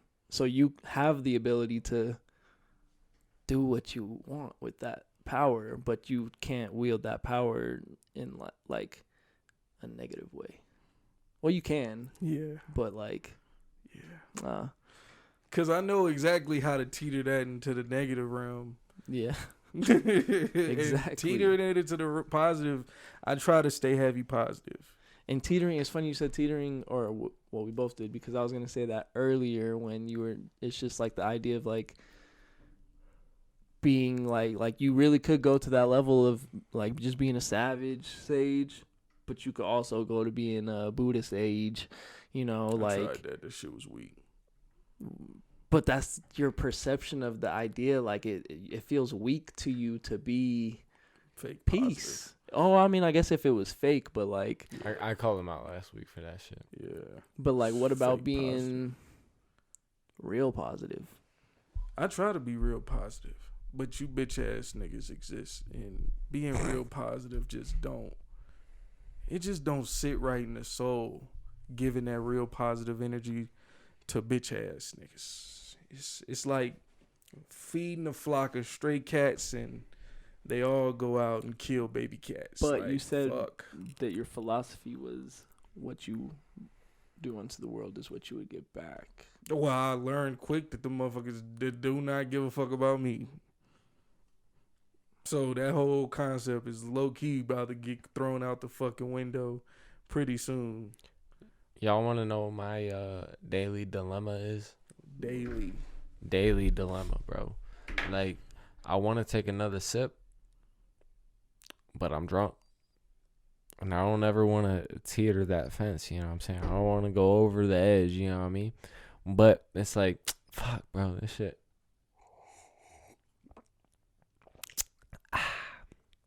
So good. And I'm fucking drunk. It's like I should. I wish I weighed 280 so I can like handle more booze. Another thing I noticed about being self-aware is that my ego is so strong and fortified, and my self-respect is so like structured that niggas can just say whatever they want to me and it's okay, and I just be like. But also bullying. Where do you think that that it's okay to just say these things? But also But it got through because you're expressing it now. Yeah, but it's not like it's a big deal. But I'm just like, look, he has a privilege. He just gets to say what he wants. A, because I'm the homie. Yeah. B, because bullying works, bro. You gonna get the 225 because I'm talking shit, because bro. I want to, but not because you're talking shit. The shit talking doesn't motivate me. If I never talk shit or like inserted myself into the problem, would you have got? Would you be on the road to 225? For the both of us, so it's not. Yeah, I probably would. I don't hate you. So let's get to the bottom of this self-hate now. Because I know I'm the greatest entity in existence since the creation of the universe. But I feel like I don't reach that maximum potential because I let myself be too human, or I would say I get captivated by complacency. Do you think you have an indulgent personality? Yeah. You think you have an addictive personality? No. Do you cope by eating? Or are you I a stress tried to think eater? of that, to be honest. I tried because I was like, damn, why do I, eat so much, or why do I overeat? I don't cope with eating. It's not that I do that. You just like a pleasure eater? Yeah. Like you just indulge, yeah. Okay. Well, at the same time, your stomach is a muscle. Yeah. So it's going to grow and expand per what you give it. Mm-hmm. It'll shrink depending on what you give it. I think any nigga start getting fat once they start getting their money up. Bro, no, because 42 Doug I got don't fat, know what I fat. have to do. Like, I have to force myself to eat a ridiculous Get amount your of money food. up. Right. No, Get I your money have up. But I mean, like, Dre, get I it have up to a point enough where food that I could do it. I just, like, I don't be real. Like, if I didn't have to eat, you I like probably eating wouldn't food? all the time. And I honestly, This is facts. I like to eat more when I'm high, obviously, because sometimes I get munchies, but that's the only time I really crave something is when I have like a munchie. Otherwise, it's like I always have a dilemma of like, oh, what do I want to eat? What sounds good? Because it seems like everything is the same. It's a burger or a chicken sandwich or some pizza or something. Bro. What else am I gonna Bro, fucking eat? you see me sit down and eat breakfast at 12:30 this morning? Both of us. That's the only time I ate today.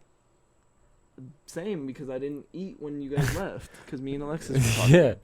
And Dre would not be able to cope with that shit. But like, I feel fine. I mean, now I'm hungry because we're talking about it. But like, I know I'm about to smash. it's not beneficial to any of my goals. I want to put on like 40 pounds, but I ate 3 eggs, 2 Eggo waffles, and a shake today. Yeah, I had and some coffee and some Sam's Club pizza. Yeah, I had 4 eggs, 2 waffles. That sounds fire. It was delicious. Tell Sam and his turkey club to bacon. pull up A bowl of with some cereal. pizza. Oh, Some bro. cuties. You did smash some fucking Wheaties, bro. God damn it, I'm jealous. See, bro, like Wheaties. It's not what they was? Oh, the frosted mini wheats? Yeah, them. Yeah, I thought you were talking about Wheaties are low key fucking That garbage. shit. Garbage. that shit, that food eating shit, that shit really take me back to really getting it out the fucking non-meaner. The non-meaners? With my motherfucking girl, bro. Like, I was holding the rock down, walking to and from work, no matter the weather, no matter the time of the day, bringing her back my motherfucking leftover lunch that I got from work because that's all the food we would have.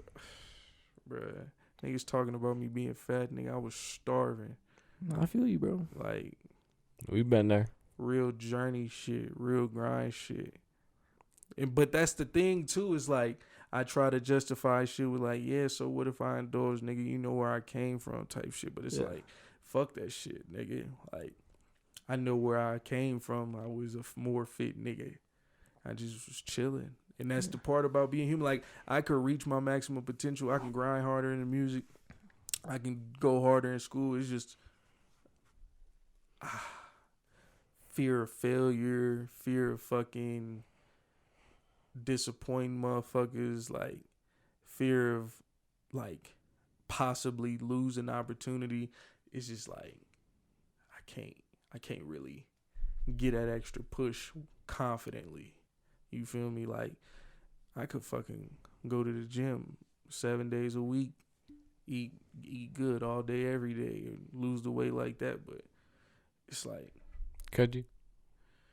bro, niggas, I trained martial arts for like 2 years I or whatever. I don't want to hear that. I was grinding. I don't want to hear that. I worked out every day I don't and want to hear worked that. 2 jobs, and I got a 4.0 in my fucking freshman year of college. I did this shit. You want me to suck you? Exactly. Can you hit the might gym the get next a 7 little days? I remember, you was, that You might was get a some little points you was saucy. slacking though, Dre. Huh? Because you Yeah, was you slacking a slack little when bit. you're as great as me, nigga. Because there was days where like I was trying to get you to like do or like show me some shit or whatever. I was like, show me your training shit, like. Oh, my martial arts Yeah. workout shit. I try to teach niggas that shit, and niggas just don't stick. But like during that period of time, It's like me trying to teach you golf. when do you think that it like? I'm starting to get it though. Because you said you came from being more fit. What do you think? Because I want to say that it's depression that Yeah, it was caused definitely depression. What started? Like, when did the depression begin? So 'Cause this for man me, just my admitted to started- depression, bro. Yeah. Hold on. We an hour and a half so in, and you admitted to Yeah. depression. What's crazy is What causes depression, dog? What caused my depression? Yeah. Yes. My depression, this is 2017. Same. I was fucking, No, 2016 for me. so yeah, 2016, 2017. So 2017. Y'all rookies. Yeah. Yeah.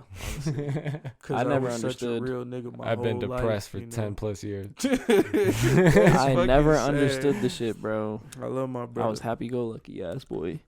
I pray my siblings don't ever feel like that. Honestly, But my oblivious. fucking 2017, that year, I had got removed from school because my financials wasn't in order. My parents couldn't help pay for it because they was moving to Arizona with my little brother. So that kind of took a hit, like stopping my education like that, having a, coming from high school where I smoked that shit, honor student, AP, like, to me, I thought I would just be given that shit. Like, I would be given a solid college experience, but financials came, fucked it up. That's the same time I met Jess, and I'm trying to maintain that relationship. But this is my first real relationship as a young adult, so it's like I'm doing your last. What you mean? Your last relationship. Yeah, that too. Yeah, this shit is a wraps after. Or, I better die or, whatever. But I ain't doing this shit no more. But it was my first and last relationship, and fucking I just wasn't treating her the best with the long distance shit, especially with insecurities, past traumas, and fucking just dealing with that whole like young adult mindset. It just was fucking me up. So like my self-worth was kind of took a hit, because I'm like, nigga, I'm not in school. Like, that's being in school was my whole life. Like, from my earliest memories up until that point, it's like, nigga, I've been grinding my education. I worked my way to get to this point. So to be back at my mama's house, back having to just sit there and quote unquote be this mediocre ass nigga, it just was like, it was fucking me up. I would take the shit out on my girl and shit like that. She wasn't receptive to that shit anyway, so that took a hit. And then just the whole distance shit, like, it was just a bunch of factors. It fucked me up. That was the same motherfucking year I think XXX Tentacion dropped his album. That shit made me cry in the bed. Which one? 17? Yeah, 17 or whatever. I think the question mark one was. Okay. I can't remember, but that shit brought tears to a young nigga eyes when he was about to go to bed. Then in that same year, I'm working 2 jobs, trying to get myself back into school, dealing with that whole shit. It just like feeling these feelings, feeling all the types of feelings that I was feeling. It definitely wasn't flying. So yeah, I was depressed as fuck. I think I even tried to explain it to my parents back then, and they just couldn't grasp it because they never had the chance to deal with shit like that in their own. Like, I don't think my dad got to. If he did have a depressive time, he didn't get a chance to deal with it healthily. It's not only that black man in America shit, but like the old generation. Like depression really like a new conversation. Right. You know what I'm saying? They didn't get the chance to even acknowledge that what they feel might be this thing called depression. Yeah. You know what I'm saying? Whereas it's really a very common human emotion to feel. Right. So I've always said that like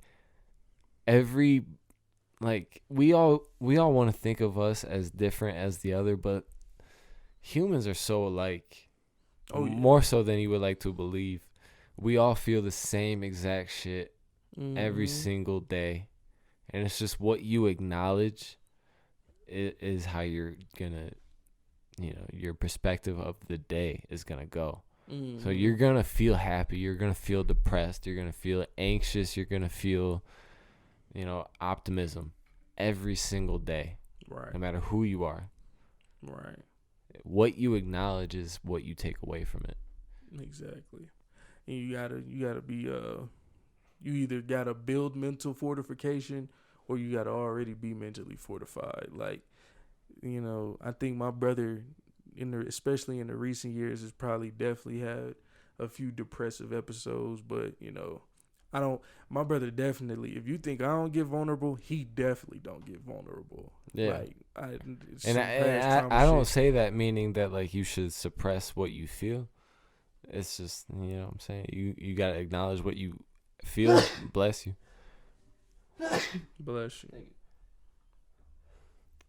Damn, nigga. Yeah. Right. Enough them blessings for everybody. Hey, fuck allergies. Homie, you can get the smoke on sight, bro. Yeah, allergies, bro. We on your head top. Use a pussy if you got allergies. Damn, that's crazy. I hope I never hear you sneeze. Damn, that's crazy. Right. I hope you don't get allergies next year. Yeah. Okay. We on your fucking that head mean top. the bitch has infiltrated my system and it's growing at a rapid rate, and I might need to seek medical attention. If you get vulnerable, you're gonna get allergies. If I get vulnerable, then I've been blessed with a great opportunity. Yeah. But I mean, yeah. I mean, do you be feeling like nobody understands? Because, yes. I mean, your story sounds like quite literally exactly like mine. I mean, we went to school together freshman year. Obviously, we had different experiences because I was not focused on school. I was focused on women and also just other unrelated shit, but didn't go back to school because of finances. Well, it wasn't even finances first, but that's really what it turned out to be. But family situation, I got kicked out. Yeah. And I feel like us being at a young age and kind of being forced into a position where we have to figure shit out kind of throws you off a little bit. And obviously it's going to take a toll on you because that's not what you were prepared for. Right. You're just thrown into it. And, you know, because I'm going to say, like, you know, I was floating. I was cool. I acted like it didn't really bother me that I got kicked out, obviously. But why would it not? You know, I'm living with my grandparents, and I think that's really when my depression started because now I'm living in, like, a more of a structure where, like, there's expectations of me. They don't really understand the kind of lifestyle that I live. You know, I'm a stoner. I'm whatever. And so I'm going at it with my grandparents a lot. Far away from my friends because I'm now in Broomfield. So it's like if I want to see my friends, I got to drive 30 minutes, you know, and like I'm not in school. That was exciting. That was fun. There was like a freedom to it. And now I'm like stuck down here working at Walmart. You know what I'm saying? Yeah. Doing some dumb shit. And you know about Walmart. When you were at Walmart, were you Cap 2? I was sporting goods. Oh, well, you know about Cap 2. Everybody hates Cap 2. You know, everybody I've ever mentioned Cap 2 to always says it was trash. So, and I would agree. And that shit was like the most depressing job I had because I would just be in the middle of an aisle stocking shit and just like, what am I gonna do about it though? You know what I'm saying? And to the point where like eventually I did quit, and I was forced to quit because I got injured. And then they were going to drug test me. And if I got drug tested. I remember that. Then, that's fucking funny. Yeah, so I had no choice but to just never show up again. And then I ended up living with Tyler. Yeah. If anybody knows Tyler, that's my. Well, anybody listening, it's my boy. Shout out to Tyler. Yeah. I was staying with him because he had just got an apartment and shit. And it was just like a crazy time. And then, you know, he allowed me to stay there with him. And it ended up being like an extended period of time, but that made me feel even worse, like just about my esteem and like what was going on. Because like I would be working and then I wouldn't be working. Like there was just no stability. I wasn't really providing in the situation. Like I honestly, like it sounds like I'm like a scumbag, you know what I'm saying? But at the same time, I was in a situation like even when there was points where I wanted to like leave, like because I'm like, yeah, I just feel like shit, you know, like I'm not trying to live here. And you know, I would be venting to Dre about it all the time. Yep. Like he knows the whole thing, but like he still wanted me to be there at the end of the day. And like I don't know, but like yeah, I just feel like the depression started in that sense, and then you're like just trying to work your way back up from basically scraps, having nothing, you know what I'm saying? And then especially for me, because I did finally pull myself out of some shit in like 2020, and then, or maybe it was like the end of 2019, got like a job, finally like some secure shit, and then got kicked out again. I mean, for the record, I got kicked out like 3 times, not to like, I don't know, it's not necessary information, but these are factors that contributed to the reason why I am the way I am. And so I got kicked out right before my first day of this new job, which ended up being like a super huge blessing at the time. You know, it put me in a great financial position, and what you have it this is when I learned like the lesson of like that money's not gonna like solve your problems, because I was definitely trying to go off this like pride thing and like prove a point, like, okay, well, you know, I can sustain myself now. Like, oh, you kicked me out, but like, you know, I got this on my own because I'm balling now, quote unquote.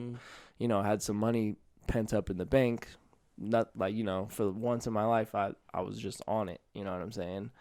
And I got tired of my job because I was kind of just some depression was just like beating my ass. Yeah. So I quit my job, and it was a great job. It's not really any reason for me to quit, but my pride and my ego was getting in the way of some shit, and I left. But I had money saved up, so I justified it like, oh, I'm cool. I'm about to be on my own shit. You went wicked. I'm about to get to it. You feel me? I didn't work for 6 months, but I blew through all my money. So I literally went from like July, celebrated my birthday feeling good on top of the world, and then by the new year I was just right back at like poor exactly. So yeah, it was just, yeah, my esteem has just been obliterated beyond. Oh, it's repairable for sure, but my esteem got Hiroshima'd. Yeah, for real. And you know, it's just like tough pills you gotta swallow, but I just have to realize like nobody else did that to me. You know, I put myself in that position, so now let me put myself in a better position. You know what I'm saying? But still be getting caught up in the emotions of shit that I don't really need to. Shit. I think when I dragged myself out of depression, I think that's about 2018 probably. Whenever G Herbo dropped Humble Beast, that's right around that time I was starting to pull myself back up out of that shit. Like I finally moved out of my parents' house.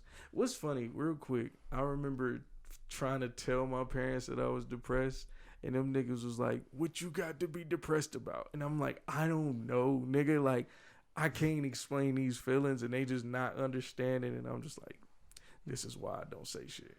And then, well, that's the trauma that lingers on. Exactly. And another thing that I was, because you said that our experiences was kind of similar, in that they were. I got a song that I keep trying to show niggas. Like, I'll play it and nobody's listening, but I'll play it and niggas, I'll be like, oh, I got this new track I'm trying to show y'all, and I'll play it and niggas will listen to it but don't understand what I'm saying in it.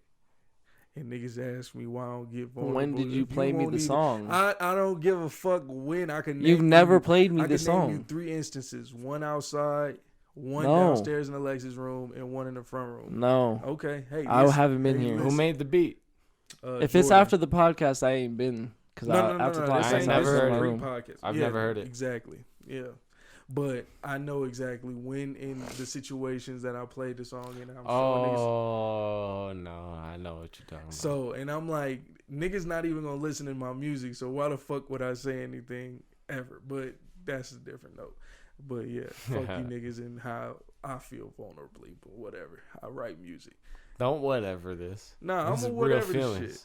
Nah, because I'm going to just keep writing it in the music, because I make the music for myself. And I'm okay with that. And that one person it might hit. Somebody might decipher the code like, oh, these words mean something. So, really quick, just take another direction, because I feel like, you know, we might keep rapping. I do want to know, Lucas said you 10 years in on this depression. Yeah, I ain't want to skip over that, but. So, when did that, what was the causation? When did this all come about? 10 years ago, what was pre-depressed 14 Lucas years. Like? Oh.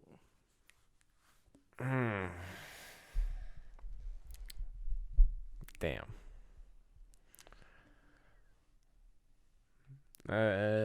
That's a question I've never had to actually answer. You don't have to. I mean, no. You gotta go back. I mean, so my parents getting divorced was big in my lifetime. My parents got divorced when I was 5 years old, and I remember when I was 8 years old when it really hit me, like the situation that I was in. Mm-hmm. I was like, this is not how it's supposed to be. I remember it was different. You know what I'm saying? Being that young. I know I was just a fucking dickhead, class clown type character up until high school. And then I started smoking weed, and then I was real quiet, and I was really in my feelings, and music became a huge part of my life. Bitches became a huge part of my life. Drugs became a huge part of my life. And, yeah, especially, you know, from the parental aspect, my dad being a Marine and coming from a military family, it was never like depression was ever a conversation or any of this. It was just like, you got to be headstrong. And I remember even like 2014, like my dad took me on a trip out to Colorado. And this was like early 2014. And this was like when I was really, really sad. I was really bad. And I remember that whole trip, I just didn't have a whole lot to say. And I'm like, being grateful has always been like a key aspect of what I feel like I need to be, what people need to be, and just saying thank you is like the one thing I want to say the most.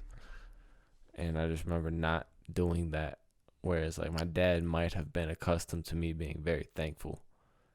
And instead of him being like, hey, are you down? Like, how you feeling? Why are you sad? Like this, that, whatever. And he was just like, why were you being a dick the whole time I was trying to take you out? And like, you know what I'm saying? Like, yep. And he took it the whole wrong way. And I just remember like that being like, damn, like they don't know that like I'm going through shit. Mm-hmm. Or they can't comprehend the idea that you could be going through some shit. You know what I'm saying? And it's just like that. I can connect with people, but people can't connect with me thing. But it's just like through high school, my parents just had no idea what I was going through and the shit that I was doing. And yeah, I mean, my mom, I was just her baby. You know what I'm saying? I was a sweet, innocent Christian boy in her mind, but just wasn't that. I was a fucking jackass. And then just and then my dad. I mean, I was never good in school. I hated school from fucking kindergarten, dog. I never gave a fuck. And it's not that I'm stupid. It's just school isn't a test of intelligence. It's a test of obedience. Mm-hmm. I was just never obedient. Yeah. I never gave a fuck about that shit. Yeah, I feel that. Facts. You know what I'm saying? So I respect the fact that you were an honor roll student and all this shit, because I literally just got grades good enough so I could play sports. Like, what's the mark I got to hit? All right, bet. Shit, I'm at that. I'm there. Be grounded. I'm there. I'm right there. Yeah. I mean, I don't know. The root of depression, I'm not sure, man. I mean, I just don't give a fuck. I really just don't give a fuck. I mean, from the pinpoint just of what you did say, I would say, like, obviously the divorce. I mean, even if you're at a young age and you weren't able to necessarily process it, eventually you were able to process 100%. And as you processed it, you were like, oh, nah, that was fucked up. Oh, no, I don't like this. And then, like, but there's also, like, nothing that you could do about it. And then you're in a situation where you couldn't express anything about it, or nobody was willing to even, like, ask you if anything was wrong. Like you said, nobody's asking you if something's wrong. Right. And, you know, my experience was that people would ask me what I was wrong, but if they didn't like what I had to say, they would try to shut it down. But I was always, like, more rebellious, obviously, why I got kicked out 3 times, because I'm going to say what I got to say. Right. You know what I'm saying? If you don't like it, this is how I feel. And, you know, I do feel like I'm glad that I can do that, but I feel for the people that feel like they can't do that. Yeah. You know what I mean? So and low key, now that you kind of dig in deeper, fucking I remember, like, acknowledging, like, how hurt I was about the divorce, and this is why this situation is so fucked up to me at a young age, because I was 8 years old. You know what I'm saying? It was 2005. My dad was balling when I was born. You know what I'm saying? He was the VP of a construction company, all this shit. That's what brought him to Michigan. His right-hand man was my mom's uncle. He set my mom and dad up on a blind date. My Uncle Tom, that's why my middle name is Thomas, because he set my Uncle Thomas, set my mom and dad up on a blind date. Long story short. But my dad was balling. But 2005, the housing market crashed in Michigan. Long story short, my dad fucking went through it. I mean, he lost a lot.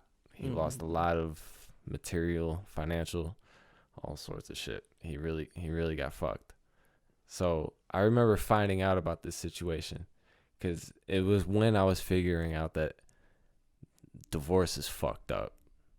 And the situation that I am in as a kid is fucked up. And then my dad tried to talk to me about it because he knew that I knew something was wrong.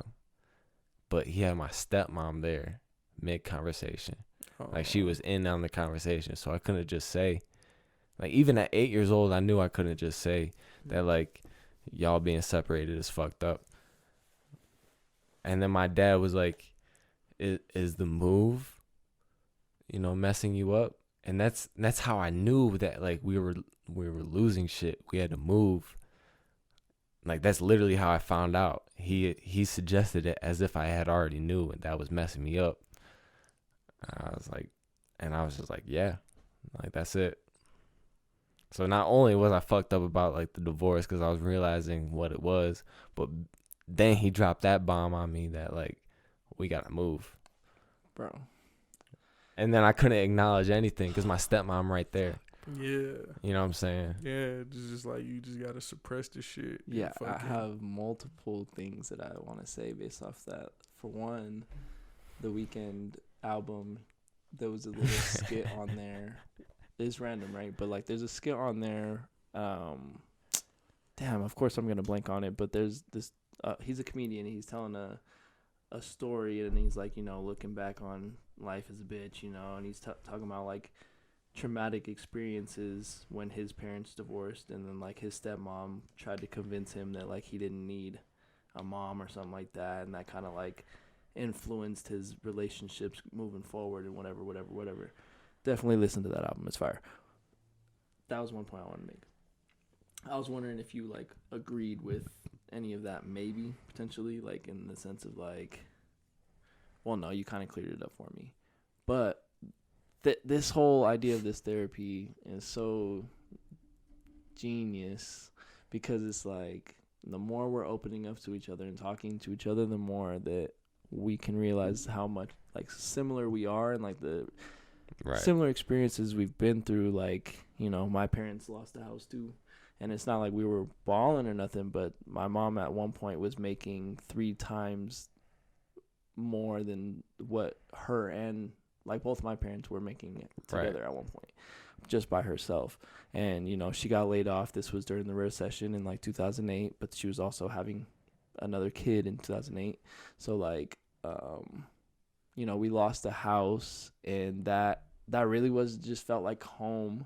And then, like, having to move was just, like, a weird experience. And this wasn't as young in my life. This was more like, I was like, you were 11 in high school. Well, yeah. I was going into my sophomore year of high school at this point, but, like, definitely not understanding, like, the financial situation that was going on. And, like, I was kind of used to the way something always was, and then it was like, okay, this shit is, like, weird, and my parents are, like, stressed and not divorced, but stressed and, like, depressed now, and, like, they're away from us because, like, they're coping with their problems, like, on their own in, like, their own separate area, which is not, I don't necessarily want to get into all that right now because I feel like I'm kind of just gonna be bagging on my parents, which is not what I'm trying to do. I love my parents, but again, trauma is what gets us to where we are and that makes us the people we are. But I feel like talking about it for me personally feels like good. It's liberating a little bit. And I don't know, I like when I can have context. I always like to have context with stuff, so I feel like when I can provide that context for people, they can make their better assessments of me. Right. And I'm sorry because I just completely. No, you good. No, you good. No, those were good points to make. I could see, like, I've come to the conclusion, and I could probably speak for Lucas too, but like, we just don't. It's kind of like we don't want to burden motherfuckers with our emotions or some shit like that. Like, if y'all don't ask the question, I'm not gonna say it. Yeah. Literally. You know what I'm saying? Like, if you don't, I got a lot of shit I could say, but it's like I don't know where to start. Yeah. It's like I ain't. Well, and that's the thing. I'm like, it's about what people want, though. I mean, if you want to talk about it, you know what I'm saying? I mean, if y'all want me to be honest, bro, like, I mean, I've gone through a few really bad years where, like, if suicide was an option, it would have been raps for me.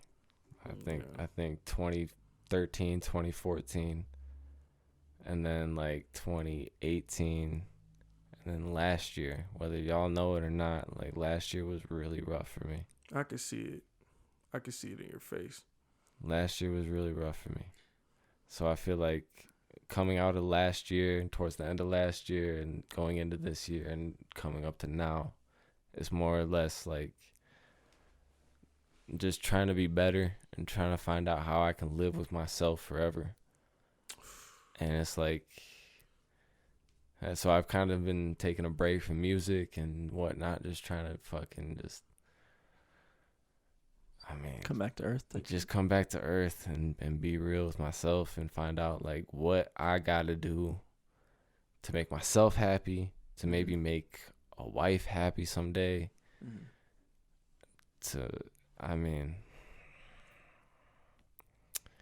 The whole not giving a fuck thing is fucked up, bro. Because I naturally don't give a fuck. And it's not that giving a fuck is fucked up. It's just like you got to find out what's worth giving a fuck about. Yeah.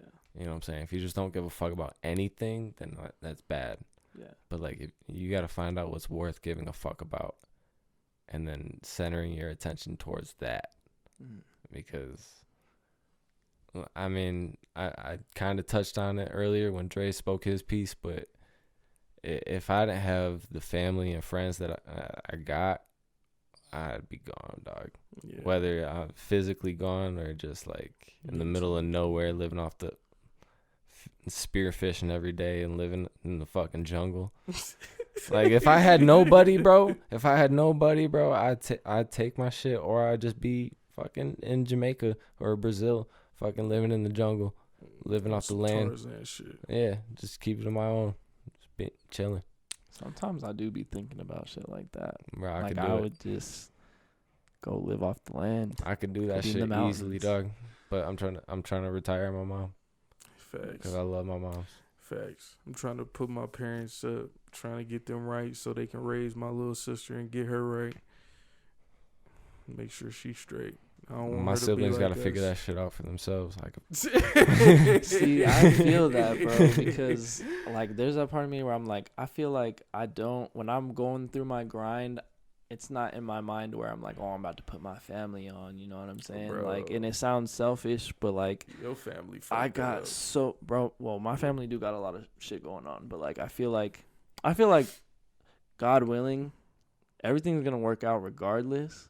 And I feel like if I put too much pressure on myself to like make that my whole thing, then I'm gonna miss the whole point of like what I need to really be doing or some shit. I don't even know, or I'm not ever gonna really be fulfilling my own happiness because I'm doing it for that. But yeah, I do feel the sentiment of like giving back to who even got me to this position. So I don't know. It's a conflict in myself, but yeah, and that's why I say my mom versus like my dad, who I love, but like my dad, he can figure that shit out for himself.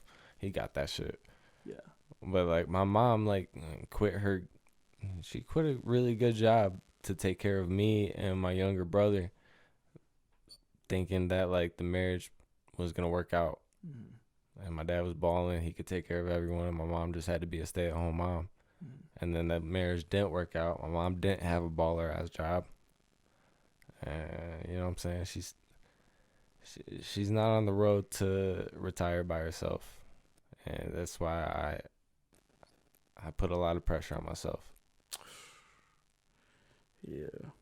I feel you. Cause she deserved. What about your other siblings? Deserved it. Do you think that they have any of that responsibility to bear? Yeah, my brothers definitely feel that. I mean, I have a lot of siblings, dog. What if y'all put your heads together? Because I'd be wondering what would happen if me and my little brother put our heads together. He frustrates me a little bit. We're all different, man. We're all so different. Yeah. And there's a huge age gap. So I have 6 older siblings who are 11 years older than me. Yeah. You know what I'm saying? And then, so I have 6 older siblings, and then there's 11 years, and then me, and then my little brother, my littlest sister, and I have 2 stepbrothers younger than me. And it's just, yeah. It's a few things with that. Niggas in their 30s is not trying to do this shit that a young nigga trying to do. And 2, you can't make money with everybody, or you can't get that paper with everybody. Like, what'll work for you and what you willing to do, they not willing to do. And also, it's like, it's that not relying on anyone else shit. Literally. It's not that I don't believe my brothers and siblings can get this shit done themselves, but it's like, yo, if no one get this shit done, I'm going to get this shit done. Facts. I got to do this shit. Facts. I don't think about it any other way. You know what I'm saying? Yeah. It don't make me, if this rap shit don't work, I'm selling Jimmy Neutron and we gonna get rich somehow. There's no plan B, dog. Oh, it ain't no. Well, I ain't gonna lie. I low key got a plan B, but that's not my fault. There ain't no plan B. I've been taking some time off, but it's personal time, trying to figure out who I am, and you know what I'm saying. I'm trying not to be such a fucking dick. You know what I'm saying? That whole the pandemic fucked everyone up. And it's not that it fucked me up. It just kind of made me look within myself, and it's just like the habits that I've created and the person that I am is not substantial to me or anyone around me. I push people away from me. I'm a dick, dog. I swear to God, I'm a dick. Just naturally. That's how. And it's not even that I'm a dick. I'm just so fucking blunt. I'm so fucking straightforward that it's just not substantial for anybody. Yeah. But I'm just trying to be better. Oh, yeah. And then, yeah, I'm taking a break from music, but I'm going to make better music because of it. I'm being realer with myself, so I'm going to be able to make better music. Facts. I'm going to be able to write better music. Because I ain't trying to just fucking be out here talking about some bullshit and this and that. Right. And it's not that I don't think I can. I fucking can shit on y'all with bars, but these bars will be surface level. Right. I ain't trying to do that. That's what I had to come up with that when about 2 years ago. Yep. Literally around the pandemic. When Jordan sent me that beat pack, that was the first time I really sat down and was like, and you spit free ammo. I spit free ammo, but the song that which is my favorite Gold Company song, period. Free ammo is crazy. But thank you, and I'm grateful because that it's a lot of music in this camp. So for that to be up there is a lot of people have spit a lot of great bars on a lot of great beats within our group. But free ammo's the one. That shit was nuts. That song like put me into a kind of like a tailspin of like momentum, because I started really focusing like heavy on bars and like trying to recreate that feeling and shit. Yeah. But then after I really sat in like, I don't even think I was depressed, but I was like in like a somber period where I really was just listening to like shit and trying to like analyze how I felt and shit. And then I just heard this one beat, and I think it was called Ref or something like that. I don't remember what it was called, but Jordan made it, and that's the song that I'm talking about that I tried showing. Yeah, he sampled Cortex. I think so. Yeah, I think the piano. Yep, exactly. And and I was just sitting there like, if I don't make music for nobody, I'm gonna make it for myself. Like, this is how I feel, and I want to get my shit off, no matter what you niggas talking about with them bars or structure, none of that shit. I'm gonna just say what the fuck I want to say, and ever since that day, I don't see no limit to my shit. Like, I can make shit like ball. I can make shit like strings. Like, I can do whatever the fuck I want to do now. This rap shit gonna work. It ain't got a choice, but it's gonna work, and it's gonna be a great journey and one of the greatest stories ever told. What's harder, struggling or achieving your dreams? Both of them. They both hard as fuck. Yeah. Struggling hard as a bitch. Achieving your dreams is fucking real hard. Yeah. But choose your heart, though. Exactly. Choose your struggle. Facts. And I'm going to choose to achieve my goals. I don't know how I'm going to do this shit, but one day I'm going to figure out how to knock this little fear up out my pussy ass heart. Hey, man. That's be real. For the next white table talk. Yeah, I had more questions and whatever, but like, that's just going to keep us going for another hour, I think. Yeah, I don't know how long we are, but you did a good job. We started at like 10. You did a good job of directing this shit.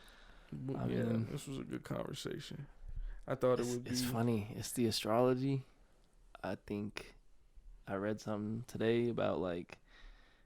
Well, I don't know if any of you guys saw my story. Did you guys see my story today? It said like words could Snapchat be or Instagram. It was like words can be funny today. You know, you could overpromise. You can this. You can that. If you have the ability to like do things with your word, like what do you with your words or like affect people? Like what do you choose to do with that? Like power wasn't the word, but that's basically the general gist of it.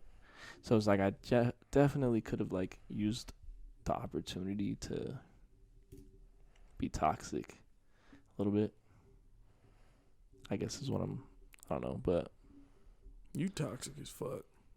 Yeah. We're men. We're toxic, dog, by nature. I used to be toxic. My girl knocked that shit up out of me. I'm terrible, like, bro. Fuck that. I believe it. I'm getting better. I swear to God, I'm getting better.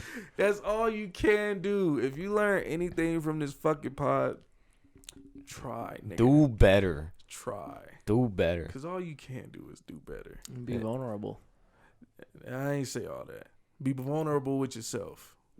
No, just be vulnerable, bro. Think about it. If everybody had conversations like these, wouldn't there be just a little bit more empathy in the world, a little more understanding, a little bit more like if you and your bro just sitting there on fucking scrolling timelines for hours on end, like you could have had a conversation like this. Yeah, literally. This is why I think, well, I don't think, but you know, people should take shrooms or you know. Hey man, you foreshadowing next episode. Look at you like, what? Yo, low key, that's crazy, bro. Something might be in the works for next week. Next week gonna be fire. Store. It's all about yin and yang. Yeah, it's gonna be a full moon too. Oh, or is it? I think. Yeah, it'll be full moon the 16th when we record. That's all we gotta say about next episode. Y'all see it next weekend or next Monday. You know what the fucking deal is. You got anything to say about my if I'm an Aquarius with a Leo moon? You got any insight on that? Leo real moon. Quick. So, cause you're Aquarius rising too? Yep. Okay. So Leo moon. Everybody's gonna perceive you as being an Aquarius. So however you would see an Aquarius is how like other people My daddy in Aquarius. I hate people. Some people might perceive you that way. Like you think that people perceive you like that. Yeah. You perceive yourself as like a Leo. The Leo is the sun in the universe, so it's like kind of the center of attention. Oh well, it's not always a bad thing. You know, they don't mind the limelight. They act like they don't want to be like have attention, but they like especially attention. If you're Aquarius rising ascending. So it's like you're gonna act like you don't care about having attention, but when you do have attention, you love it and you're basking in it. Let's go. Yeah. And then just Fucking on an emotional star. level, you got fire. You got like a warm heart. You're definitely loving and like,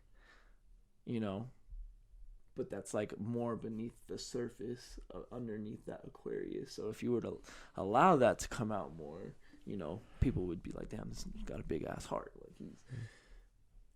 Didn't you say that on the? I got a God-shaped hole. God-shaped hole. That's a different story. That's a different story. That's AFT. Nah, it's a song on Eggs Benny too. What? Oh yeah, you're right. It is. I thought it was Aquaflame. It's more about these bitches, dog. I got a God-shaped hole in my heart. You know what I'm saying? Because it's like, what can fill a God-shaped hole? Damn. Right. You know what I'm saying? You leave me with that, and it's like, I just got a void that nothing could fill. Yeah. That's one of my favorite songs. I love that beat. And then that last verse, I'd rather regret what I did than regret what I didn't.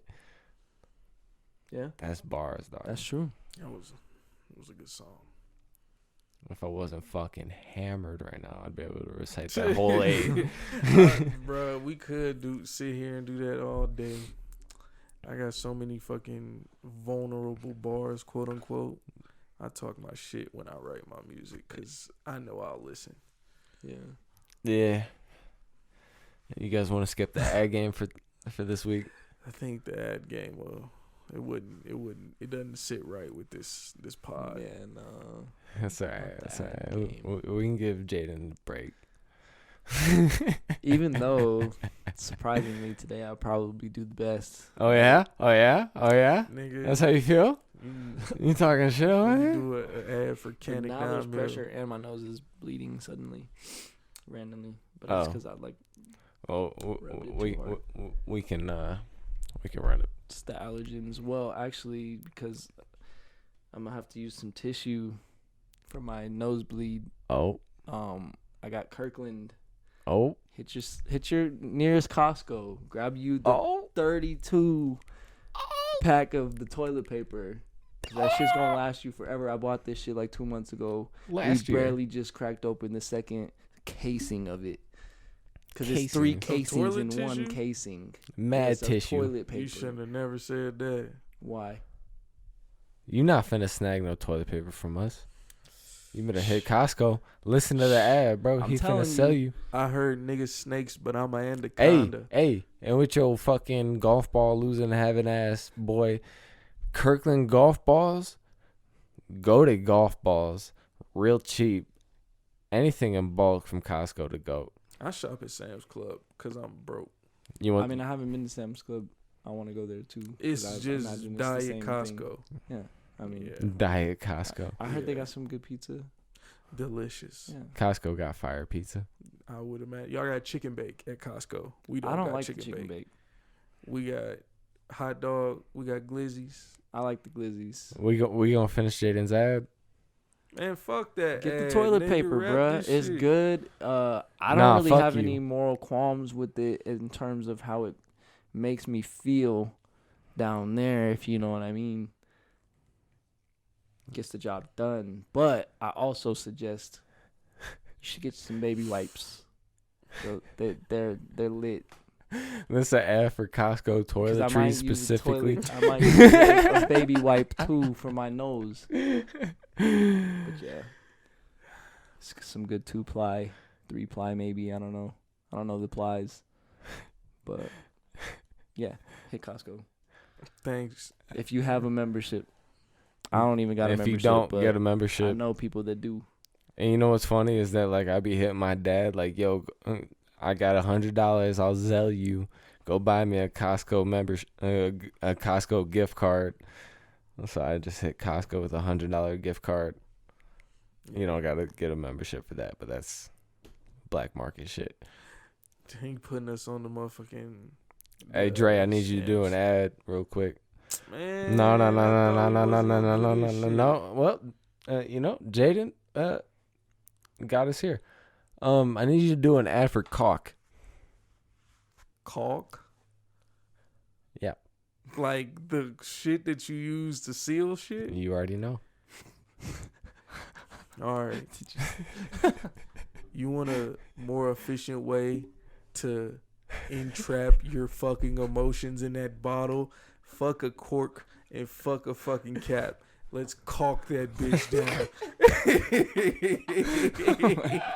Get you some super heavy duty cement grade caulk and seal your fucking emotions up in a bottle so tight, no air to escape, and don't feel shit ever again and die when you're 35 from a heart attack of heartbreak.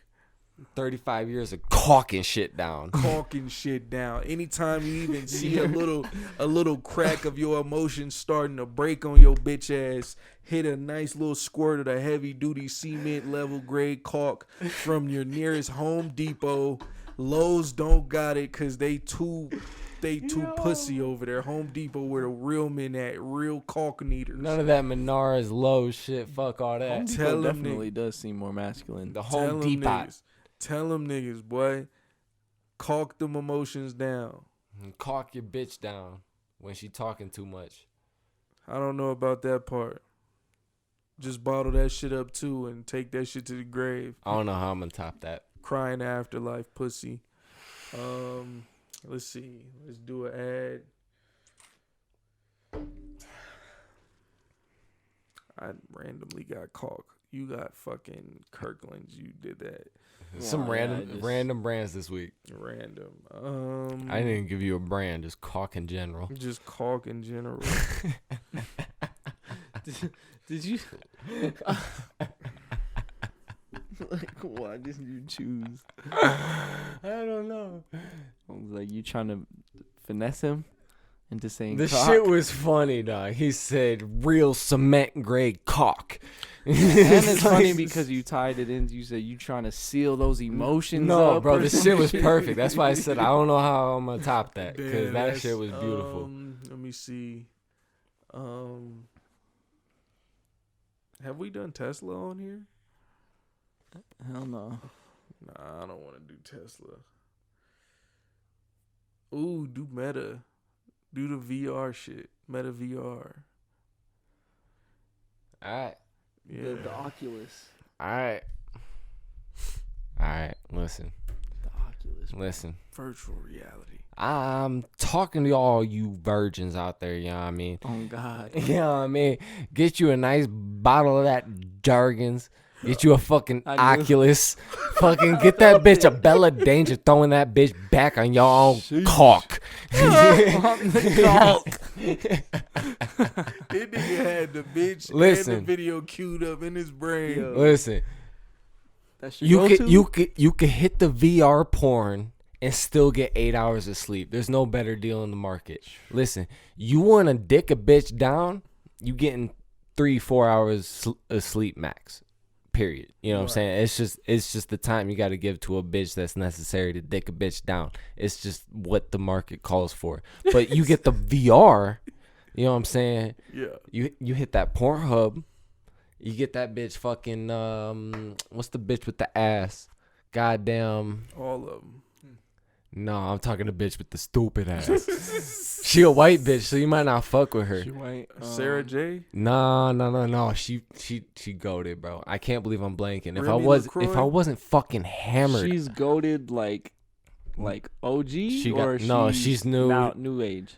I said a Bella Danger, and she got a video with a Bella Danger. Valentina Nappy? No, bro. It started with an M. Listen, why do I know these names? Listen, bro. I don't know if we got to cut it out or what, but like, I'm over here thinking like I got a whole catalog in my brain. Nah, bro. I'm hitting Pornhub right now, live on the spot. Said it's an M. Oh, my God, bro. No, she got stupid ass. I'm on Pornhub right now. X videos to be exact. Kids, don't fall into that trap. It's a dark hole. But to you young adults, dark hole. Get you some bitches. Actually, no. I think No. Don't spill all. Discover masturbation. It's a good thing, right? It's a good thing. I can't Great even thing. spell. I'm fucking so hammered. Then you get to the next point, but then I feel like depression and masturbation at some point go hand in hand. Bro, goddamn. Hop on that fucking VR, the Oculus, whatever the fuck you got going on, and get that bitch Kelsey Monroe. Oh, fucking throwing them bitches back on you like it's real life. It's 4D. She dog. look like she got some cheeks, but she Bro, really don't. She No, really don't. Stop it. It's them athletic cheeks. Stupid. She got them athletic cheeks. Stupid It's a little cheeks. bubble butt, but it ain't It's nothing bubbly. crazy. It's got the fucking goddamn the Shrek marks.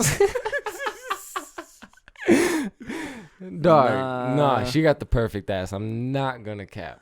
It's not even about the color of her skin. She got the perfect ass. Wow. And I have this theory that like taller bitches got the best ass, and this is a real thing because it get thrown differently. You know what I'm saying? If you a 5'3" bitch, like your ass got to be fucking stupid. Like I can't walk by it for it to be able to be thrown like a 5'9" bitch. You know what I mean? Like Kelsey Monroe, I don't know her height off top, but I'm thinking she about 5'8", 5'9", 5'10" maybe. By the way that ass get thrown. And if you got that VR, you got that Oculus, you got the link, you know what I'm saying? 99% of the web is porn fucking data on your bitch ass. Kelsey Monroe got a lot of that shit, bro. Do yourself a favor. Hit the fucking Oculus. And you can get 8 hours of sleep. Bing bang. We're talking about mental health. Get 8 hours of sleep, bro. Facts. Do yourself a favor. I can stand by that. You know what I'm saying? Get off Tinder. Get off the DMs. Fucking hop on the Oculus. Kelsey Monroe will throw them shits back. It'll feel like a fucking nuclear bomb on your fucking groin. And you fucking... All right, don't give them false hope now. No, this is real shit. That's This is real bar. shit. This is real shit. I'm moved. They got augmented reality now? Nah, I've seen it, bro. Off the It's pod, ridiculous. I'm gonna tell you about it. It is ridiculous. Off the pod, Honestly, VR porn is fucking ridiculous. I mean, I had a VR once and I tried it, but that shit was when it was fresh and I'm new. telling you. I tried it fresh and new fucking 2017. And the first thing I did was look up VR porn. And I was not disappointed. See, I tried to look up some cool shit on there, and it was like what's cooler than porn?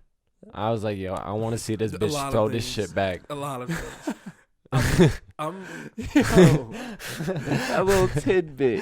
What's Bro. cooler than porn? game designers and engineers are weird, so I'll tell y'all more about shit. I was gonna off say the you on pod. some dork shit. I'm trying to see this bitch throw it back in VR. I do have one last thing I want to say, and it's random or a What? question, or like, why is the stigma that like if men use sex toys it's weird, but if women use sex toys Because it's dudes are gross. Dog.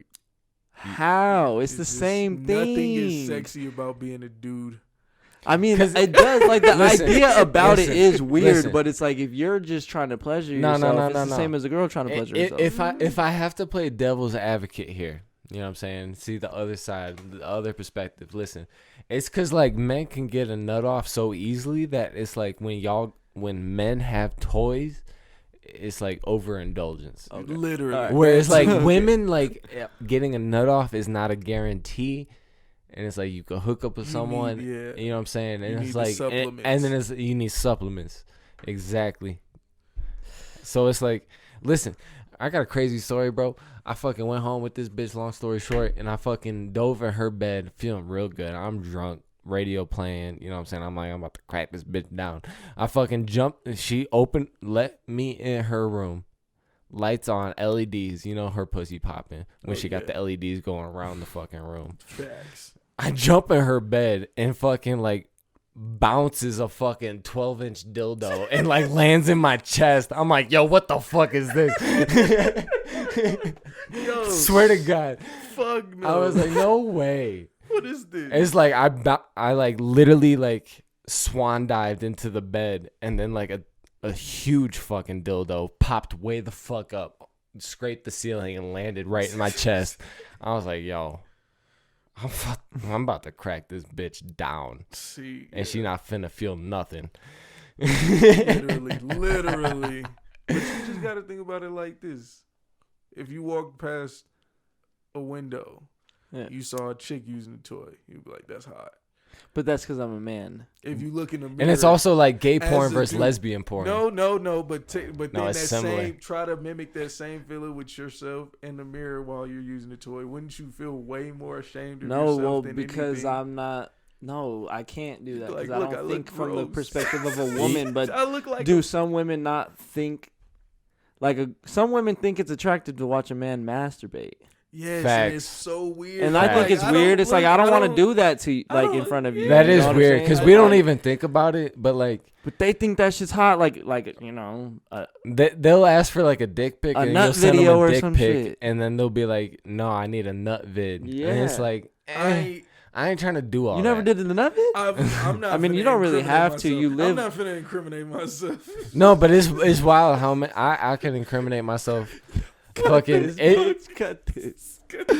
I was about to be like, oh, I ain't never did no shit like that, but then I was like, nigga, I definitely done some crazy shit. Yo, what the fuck? Damn, that's why I can't touch your phone without fucking feeling like I just touched some left out syrup. Yeah, yo, bro, the syrup bottle when phone, it all leaking on the yeah, the lid. Bro, that's your phone. My phone was because you be dangerous. taking nut vids. No, in the shower.